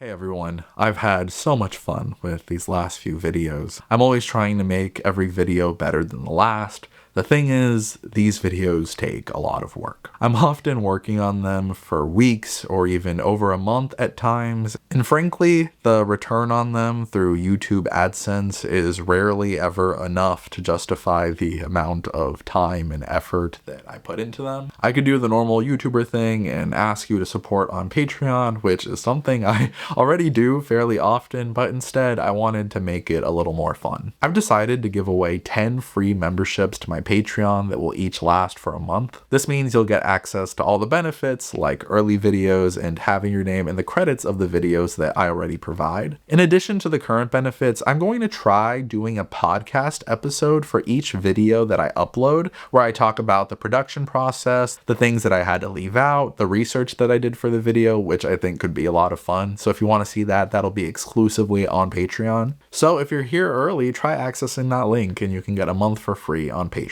If you can't support financially, which I totally understand, you can also help out the channel by just liking, subscribing, and leaving a comment. Special thank you to our newest patrons, Luke, Othenio, Jordan Sweet, Brandon Gatewood, Quinn Murphy, and Zeke Glenn. As always, thank you guys so much for watching. I appreciate all of you, and I will see you next time. It's little wonder that smart shoppers everywhere take time out to pause and refresh. And where else but in the fountain where they serve ice-cold Coca-Cola? I've been thinking a lot about the symbols that we see in everyday American life. Whether it's driving down the street, playing on a screen, or in the palm of your hand, one of the most defining aspects of the United States is its consumer culture. A lot of our national identity comes from a shared exposure to the great touchstones of American culture, brands. This got me thinking, what are the most iconic brands in America today? I'm curious about your own cultural experience with brands, whether it's in the United States or anywhere else across the globe. What are the companies that you associate with your own culture, and what are your experiences with the companies that we're talking about in this video? Coca-Cola is unquestionably iconic. Go to the refrigerator and get an ice-cold Coca-Cola. You'll find it so refreshing. The original recipe for Coca-Cola was created in 1886 by a pharmacist as a sort of health drink. Ice-cold Coca-Cola quenches your thirst. Coca-Cola is pure, wholesome refreshment. Over the course of the last century, Coke has become much more than just a drink. They have done an exceptional job at licensing their branding across an array of random products which bring in over $1 billion in annual retail sales. Coke is famous for their incredibly iconic marketing campaigns, but how did it start? Here's an original Coca-Cola ad from 1890, which features the clunky tagline of refreshing and invigorating. In the year 1900, Coke would do one of the earliest examples of celebrity marketing through their collaboration with Hilda Clark, whose face could be seen on all kinds of random Coke branded products. This must have worked pretty well for them because by 1925 they ran their first official billboard which flaunted Coca-Cola's popularity. The famous Norman Rockwell painted 6 different artworks for Coca-Cola between 1928 and 1935. The most famous of these is Out Fishin', which depicts a young American boy fishing on a tree stump, accompanied only by his dog and a good old Coca-Cola. This 1935 painting is hard to separate from the context of the Great Depression, though it definitely captures more of the simplicity of the time over its suffering. Rockwell himself said, "I paint life as I would like it to be." Given his age, the boy from the painting likely would have ended up fighting in World War II, but don't worry, your old friend Coke's got you covered. America prepares. All America alters its pattern of life and work to meet the demand for protection. This 1944 painting mixes the iconic wartime propaganda of the era with a quintessential American company. It's remarkable how well Coca-Cola was able to entrench itself inside of the picturesque American life. Coca-Cola in your refrigerator, ice cold and ready to serve all the time. It's a wonderful way to say to folks, so glad you came.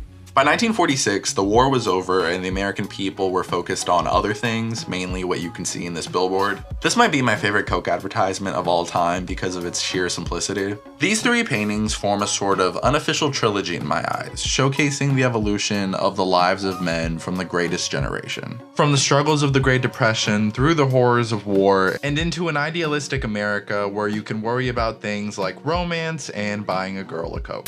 Coca-Cola puts you at your sparkling best. Here's another advertisement that inserts Coca-Cola into picturesque American life. The woman shown in the ad, Mary Alexander, is actually the first black person to appear on Coke advertisements. I feel like we don't usually see black Americans portrayed in this sort of romanticized mid-century art style, so I thought it was interesting to get that from Coca-Cola of all places. Before we transition to what I would call the modern era of Coke advertisements, I wanted to add another plotline to the story. Back in 1931, Coca-Cola ran their first Christmas advertisement campaign featuring jolly old Saint Nick. Apparently, the general concept around the campaign was to counteract the perception of Coke as a drink exclusively for hot weather. Santa Claus had appeared sporadically in some Coke advertisements throughout the 1920s, which took a lot of inspiration from the artwork of Thomas Nast. Nast started drawing Santa Claus as Civil War propaganda back in the 1860s, so his interpretation was quite different from the Santa that we know today. Soon enough, Coke was looking for a more uplifting version of Santa Claus. They commissioned a Michigan-born artist by the name of Haddon Sundblom. Sundblom's interpretation was heavily inspired by Clement Clarke Moore's poem A Visit from St. Nicholas, also known as 'Twas the Night Before Christmas. This version of Santa Claus was warmer and more inviting in a way that fit what Coca-Cola was looking for. Coke is actually largely responsible for redefining Santa Claus as an American cultural figure.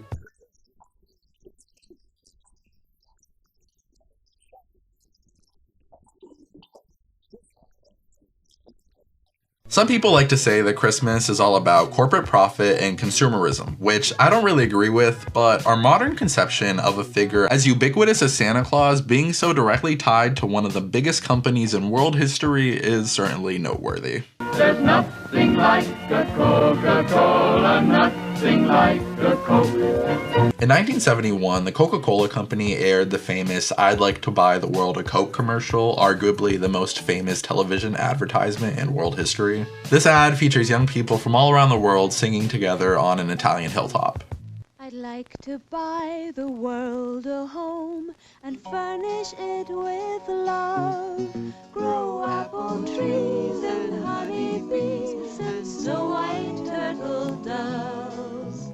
I'd like to teach the world to sing. Sing with me. Perfect harmony. Perfect harmony. I'd like to buy the world a Coke and keep it company. This iconic commercial is the brainchild of Bill Backer, creative director of Coca-Cola for the McCann Erickson Advertising Agency. According to Coca-Cola's official website, Backer was flying to London to write new radio commercials for the company when heavy fog forced the plane to land in Shannon, Ireland. All of the passengers were understandably grumpy, but by the next day, Backer noticed some of the angriest passengers laughing and telling stories over a bottle of Coke. Backer recalled, "In that moment, I saw a bottle of Coke in a whole new light. I began to see a bottle of Coca-Cola as more than a drink that refreshed 100 million people a day in almost every corner of the globe. So I began to see the familiar words, 'Let's have a Coke,' as more than an invitation to pause for a refreshment. They were actually a subtle way of saying, let's keep each other company for a little while. And I knew they were being said all over the world as I sat there in Ireland.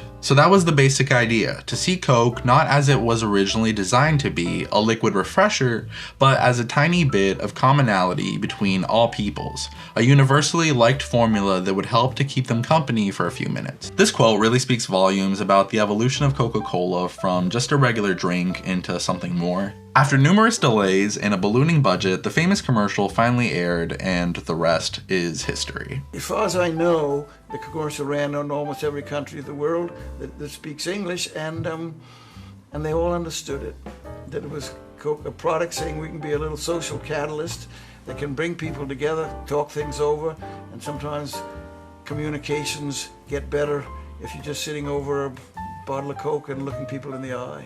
I'm sure everyone remembers the Share a Coke with X campaign that popped off a few years ago. These two always seemed remarkably similar to me in spirit. Instead of buying the world a Coke, how about everybody get their own personalized Coke and then share it on social media? With the company as old and deeply rooted in not only American culture, but the global culture as a whole, romanticizing the basic act of sharing a Coke with somebody is simple but brilliant. Considering its longevity and cultural influence, dare I say, Coca-Cola is more American than apple pie.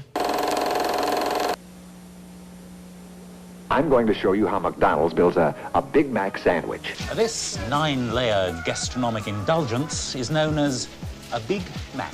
McDonald's was founded in 1948 by two brothers named Richard and Maurice McDonald in San Bernardino, California. A lot of aspects of how the original restaurant functioned might seem normal by today's standards, but they were actually very innovative for the time. They were primarily focused on hamburgers, milkshakes, and fries. McDonald's new Big Mac sandwich for the bigger than average appetite. The burgers were prepared ahead of time and kept warm under a heat lamp, which significantly reduced the wait time for customers. McDonald's also employed a self-service station instead of waiters, which was certainly a change. A kitchen appliance salesman named Ray Kroc was impressed by the innovative business model and decided to buy the franchising rights. By 1961, he would outright own the company. Thus, the modern fast food restaurant was born. What's most impressive about the McDonald's business model is its remarkable consistency, operating on a fundamental if it ain't broke, don't fix it mentality.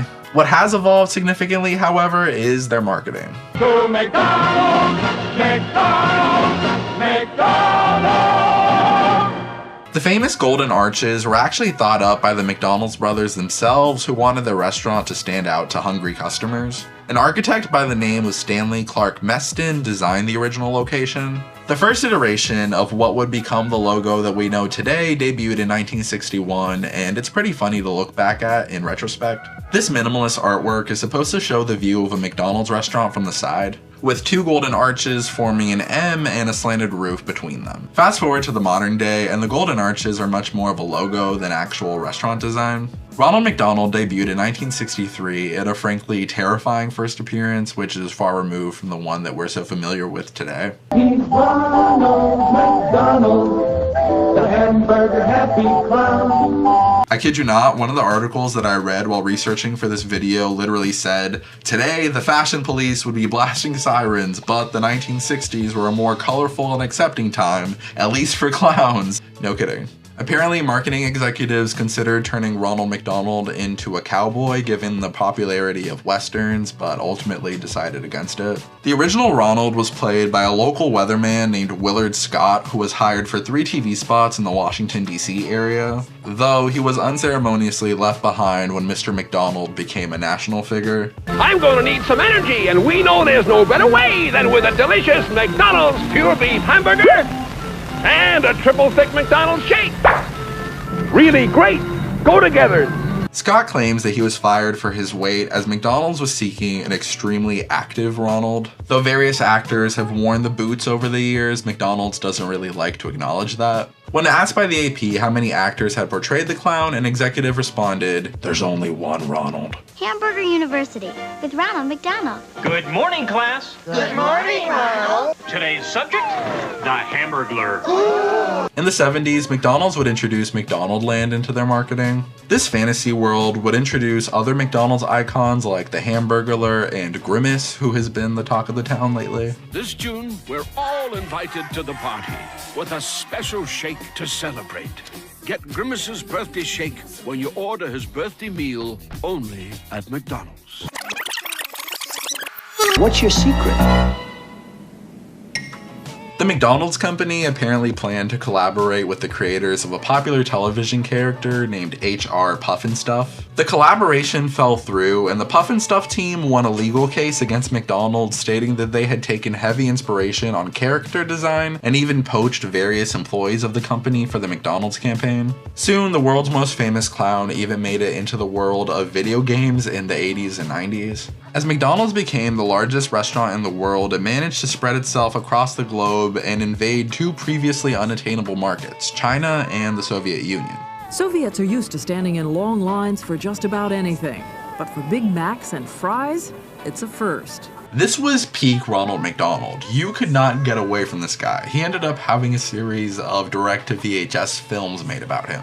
Oh wow, guys, I had no idea! Despite all the success, a big turning point for McDonald's marketing was Super Size Me. Double quarter pounder with cheese.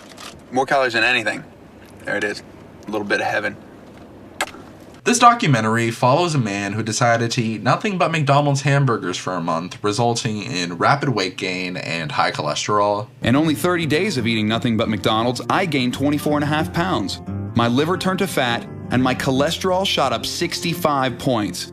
My body fat percentage went from 11 to 18%, still below the national average of 22% for men and 30% for women. I nearly doubled my risk of coronary heart disease, making myself twice as likely to have heart failure. I felt depressed and exhausted most of the time, my mood swung on a dime, and I craved this food more and more when I ate it, and got massive headaches when I didn't. This was a marketing nightmare. Suddenly, we saw Ronald trying to repair the McDonald's image through the Go Active campaign, which advertised exercise and healthier McDonald's options.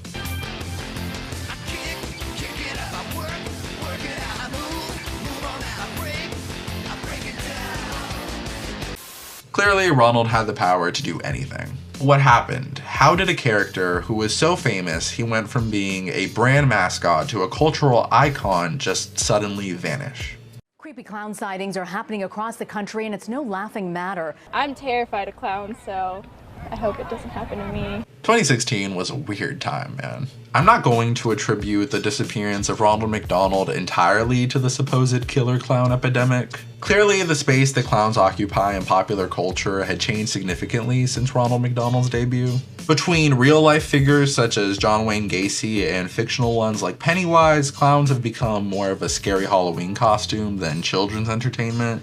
A lot of people seem to think that the McDonald's Corporation had been looking for a way out for a while, and this was just an easy exit point. You could still follow Ronald McDonald on Instagram though, where he occasionally documents his exile. Nothing can stop me, I'm all the way. Oh, how the mighty have fallen. Back in July, I managed to escape this screen that I live inside of and found myself in beautiful Sedona, Arizona. This is the most beautiful place I've ever been to. While we were there, a friend of mine noticed a McDonald's with no golden arches and instead blue ones. Turns out this is apparently the only blue McDonald's in the world. Sedona is of course known for its breathtaking scenery. Beyond the actual nature itself, I remember being surprised by just how cohesive the buildings around the town looked. Turns out they're all required by law to adhere to a very specific aesthetic, which apparently doesn't include the normal McDonald's logo. Thus, when a local business owner wanted to open a McDonald's in 1998, the one and only Blue McDonald's was born. As a Floridian, I'm well acquainted with the world's biggest McDonald's in Orlando, which means that I've driven by it a million times and ate at it once. This McDonald's is 3 stories tall and has a floor area of 19,000 square feet, complete with pizza, pasta, cake, Belgian waffles, and an arcade because they can, apparently. If anything screams America, it's this. At the end of the day, our shared experiences are what form our national identity. What are your experiences with these brands, or any brands for that matter, and how do you think they affect our culture? I'd love to hear what you think in the comment section down below. It seems to me that this was the end of an era in American politics, a great exclamation point in our national history. The Oval Office is one of the most iconic facets of the American presidency, but what about the art that inhabits it?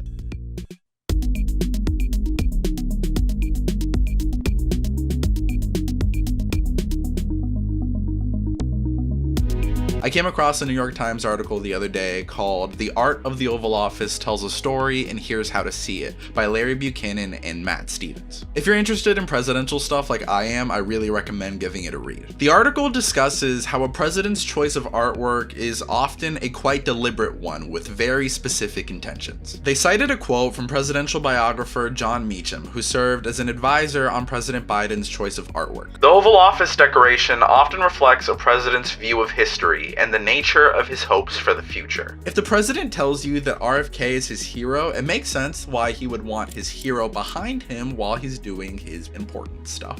Of course, Trump did this with Churchill and Obama did it with Lincoln. The article notes that one of the most unique aspects of Biden's Oval Office is just the sheer amount of artwork that it has compared to previous ones. For example, most presidents only hang 1 or 2 portraits of great American leaders by the fireplace, while Biden has hung 5. George Washington, Abraham Lincoln, Alexander Hamilton, Thomas Jefferson, and Franklin Roosevelt. Washington and Lincoln are usually the stars because they're the 2 presidents that most people can agree are generally good, but in this case, they're off to the side. On the other side, we find Alexander Hamilton and Thomas Jefferson. If you're familiar with this period at all, or if you've just seen Hamilton, you know that these 2 men hated each other, and they represented diametrically opposed ideologies. Representatives for Biden acknowledged that the placement was purposeful as hallmarks of how differences of opinion expressed within the guardrails of the republic are essential to democracy. This certainly makes sense because whether or not you agree with it, President Biden certainly sees himself as someone who can get along with people from both sides of the aisle. He's been in government since my parents were in elementary school, so I would sure hope so. Most presidents display Washington or Lincoln over the fireplace, but Biden chose to display FDR with a much more prominent placement than anybody else. Joe Biden has really tried to align himself with the legacy of Franklin D. Roosevelt and the New Deal. Regardless of what Biden has actually done and whether or not you agree with it, he has certainly used progressive rhetoric.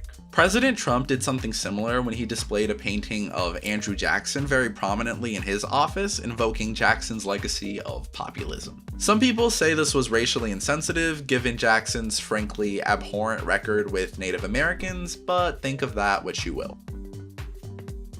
Okay, I felt like I needed to stand up to give this video the energy that it deserves. It feels like a lifetime ago, but I remember during the early days of the Trump administration, there was some sort of mini controversy because a reporter thought that Trump had removed a bust of Martin Luther King Jr. that had been displayed by Obama. But it turned out that this wasn't true and that the bust had actually just been moved to a different part of the office where it wasn't visible in that particular photo. It seems like a pretty honest mistake that the reporter corrected less than an hour later. Members of the Trump administration went out of their way to clarify that the bust was in fact still in the Oval. It's actually really funny because the article about Biden's Oval Office art notes that the statues of Bobby Kennedy and Martin Luther King are displayed very close to each other in the office, despite the fact that Kennedy authorized wiretaps of MLK while he was Attorney General. They ended up working together later on though, so I guess it all works out. Harry Truman has what I must admit is the most unique presidential fireplace, with his predecessor and former running mate Franklin Roosevelt on the left,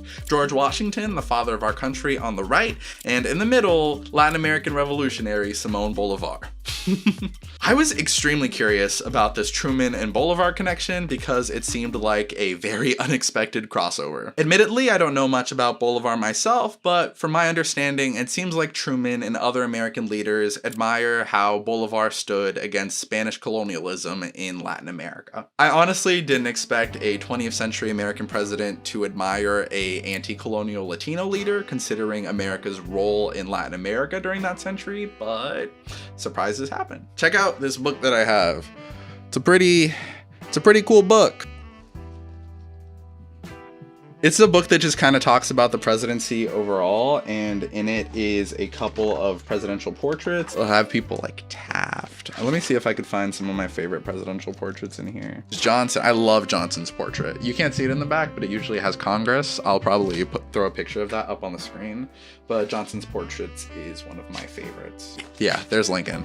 I'm going to talk about this Lincoln one later on in the video. But first, a word from our sponsor. I wanted to take a moment to announce our partnership with Bobbletopia here on the channel. If you click the link down below and you use the code AndreDutra, you will get 10% off on your bobblehead of choice. Any purchase that you make directly helps out the channel, and I wouldn't be here without you guys, so I appreciate that you've gotten us to this point where I can have a partnership with a pretty cool company. If you've seen some of my previous videos, you know that I have a pretty cool FDR bobblehead, and that is from Bobbletopia. If you want your own bobbleheads, please make sure to check them out. Remember that it directly helps out the channel and that it's a great way to support me. Presidential artwork is also just a very enjoyable thing to talk about when it comes to presidents. I am an adult, albeit a young adult, and I recognize that presidents are very complicated. No matter how much you love or hate a president, I guarantee they have done at least something in office that you personally find morally repugnant. That is the nature of the presidency. It is complicated and it is nasty, and it can represent some of the darkest aspects of humanity. Knowing this, there is still a childlike part of my brain that's like, whoa, presidents. Cool. I think that that sense of wonder is the reason that a lot of us got into American history, and I think that it's important to maintain that even as you talk about these very, very complex and at times dark subjects. I have always been fascinated by presidential artwork. I frankly just find the imagery to be very beautiful. I know virtually nothing about visual art and art interpretation, but looking at these portraits of Lincoln and Kennedy, I see both men in a sort of quiet contemplation, almost as if they know the tragedy of how their stories ended. The Lincoln portrait in particular is surrounded by darkness, with the only splash of color being the blood red chair and floor. Obviously, Lincoln's presidency was one of the darkest moments in American history, and you should check out my last video to find out why. Another great detail of this painting is that no matter what darkness and bloodshed he encountered, this great man in his quiet contemplation saw a ray of light, a hope for this nation. This light can be interpreted as a nod to Lincoln's tragic death. And while I'm sure that's true to some extent, with the light being behind him, I see that light as representing a more hopeful future for America that Lincoln will not get to see. A presidency engulfed in darkness, yet hopeful for a brighter tomorrow. I'm probably going to be out of focus, but you know what? That's okay. I remember seeing photos of Obama's Oval Office about 2 years ago, and this beautiful painting immediately stuck out to me. So much so that I made it the wallpaper on my phone, where it stayed for a very long time. I didn't even do it because I associated it with Obama. I did it because it was this beautiful picture that was simultaneously presidential and artsy. This gorgeous picture is called The Avenue in the Rain, and it was painted in 1917 by Impressionist painter Childe Hassam. Hassam also painted 30 other artworks in the same style. Hassam's artwork was inspired by two similar paintings by artist Claude Monet that depict French flags flying in the streets of Paris. I'm sure you can see the resemblance. The Avenue in the Rain was originally hung up during the Clinton administration before being brought back by Obama and now Biden. From what I understand, the painting doesn't have much meaning behind it. It's uncontroversial and it's gorgeous to look at, so it's a pretty safe choice. Upon writing this video, the Avenue in the Rain has returned to my home screen.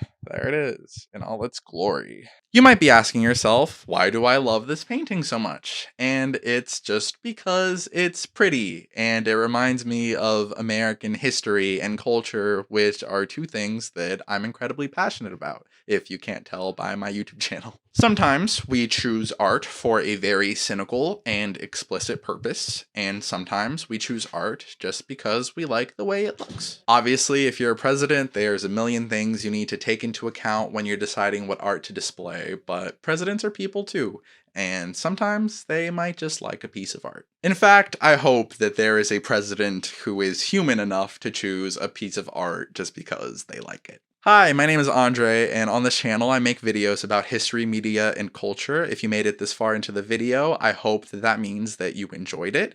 If that's the case, then I hope that you would consider leaving a like, subscribing, and maybe even a comment down below letting me know what you thought. Thank you so much, and I really do appreciate it from the bottom of my heart. I will see you later.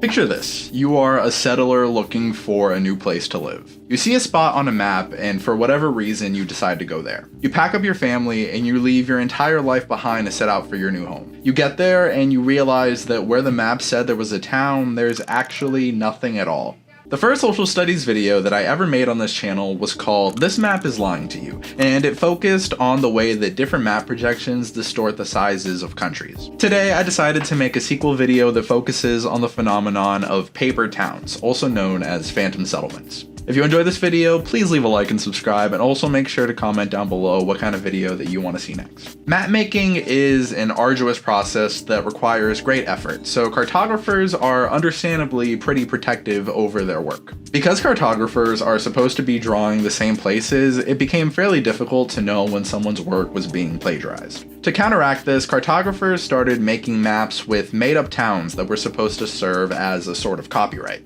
If you saw your paper town on another cartographer's work, you would then know that they plagiarized yours. I wish I had all those cool maps to pull down like Johnny Harris, but oh well. The Future Mapping Company's official website says, if you can imagine the work that goes into the creation of maps, mistakes and errors do happen, but traps are far more subtle. It may be the addition of a fictitious street or town, but more often it is a small change to the real topography. An extra wiggle in the road, showing a major road as a narrow way. Nothing so bad as to make the reader lose their way, but enough to be able to prove something has been copied. This is part of a larger phenomenon known as copyright traps. This can range from a fake word in the dictionary to a made-up fact about a famous person in an article, and everything in between. In the 1930s, two men named Otto Lindbergh and Ernest Alpens were hired to draw a map of New York State. To protect their work, they created the paper town of Agloe, New York, and dropped it in the middle of a random dirt intersection in the Catskills. Years later, a company named Rand McNally created their own map, which just so happened to feature Agloe. Aha! Lindbergh and Alpens had found definitive proof that McNally had plagiarized their work and they were ready to take legal action. But to their surprise, McNally fired back with a defense. In the time since Lindbergh and Alpens had created Agloe, New York from thin air in the middle of a random intersection in New York State, something had happened. All of a sudden, there it was, Agloe's General Store. And there goes their argument. I mean, what could they even say at that point? There was a store with the name on it. Suddenly, their work of fiction had become real. Agloe, New York would then quickly rise to become the center of modern human society, the industrial and cultural capital of the world, is what I say when I spread misinformation. Okay, that might have been a lie, but then again, so was Agloe. The Agloe General Store would soon fail because of a lack of customers. I mean, it was in a made-up town after all. Despite appearing in some maps until the 1990s, Agloe sadly did not catch on. When I first started making this video, I was under the impression that enough settlers had moved to Agloe that over time it slowly became a town, but I was wrong. Of course, Agloe, New York and the term paper towns are commonly associated with the John Green novel of the same name and its film adaptation. Some people even make the trek to Agloe, which has turned into something of a niche tourist spot. One of these people was BuzzFeed writer Christy Lee Endoli, who wrote of the experience. When you pull over to observe the town sign for Agloe, which isn't easy because of the narrow roads, it's exactly what you'd expect a paper town to look like. Space stretching on each side like a blank sheet of paper. It's so subtle that if you blink, you could miss it, or mistake it for the same stretch of highway as the rest of your drive. It's located on a main road, but people drive through it every day without even realizing. Why would they? How could they? Which, if I'm being honest, makes me kind of sad when I read it. She does finish off her piece, however, waxing poetic about the natural beauty and mysterious nature of the paper town. I couldn't help but fall in love with the tiny space that is Agloe, not just because of its aesthetic beauty and the magic in its mystery, but also because it's evidence that we all have the power to make something real if we wanted to. More humorous examples of paper towns were the towns of Batosu and Goblu, which appeared on a 1978 official state highway map of Ohio. This one is a truly American story. These two are actually references to the University of Michigan football team of all things, with Batosu meaning beat OSU and Goblu meaning go blue. I did some sleuthing and I came across a 2008 article on the subject from a web archive of michigan.gov, so this is real journalism, folks. Peter Fletcher, the chairman of the Michigan State Highway Commission, explained that a fellow University of Michigan alumni teased him over the color of the Mackinac Bridge. Apparently, the bridge was painted green and white, which were the colors of Michigan State University. A very, very big offense, am I right? However, the colors were simply following state highway regulations, so it was out of Fletcher's hands. What was not out of his hands, however, were the maps. Thus, Batosu and Goblu became paper towns. Apparently, some alumni got a kick out of it, but others complained that he was wasting their precious tax dollars. Fletcher says that then Governor William Milliken even brought the issue up to him, citing complaints from the public. Fletcher then responded by mentioning that he was entitled to a $60,000 salary that he had never collected, and that the ink for the maps only cost $6. Ah yes, all this bureaucratic government waste. Milliken never brought it up to him again. And Fletcher, in a twist of irony, became a Michigan State University trustee. But believe it or not, paper towns are not just a thing of the past. I was able to find information on some modern versions of the practice, made even more interesting by the fact that we all have countless little maps in our pockets. Back in the distant past of 2008, you could find a village in the UK named Argleton on Google Maps. A quick Google search would give you weather reports, job postings, and even advertisements for home sales. You would have absolutely no reason to think that Argleton didn't exist unless you went there in person and found the empty field. Google has never admitted to making up Argleton, but it didn't exist and it was found on their platform, so you tell me. To make matters even funnier, Argleton is an anagram of G not real, with the G supposedly standing for Google. I've been reading the book Sapiens by Yuval Noah Harari, and it's made me think a lot about the things that we take for granted in modern society. Things like medicine, technology, and even towns.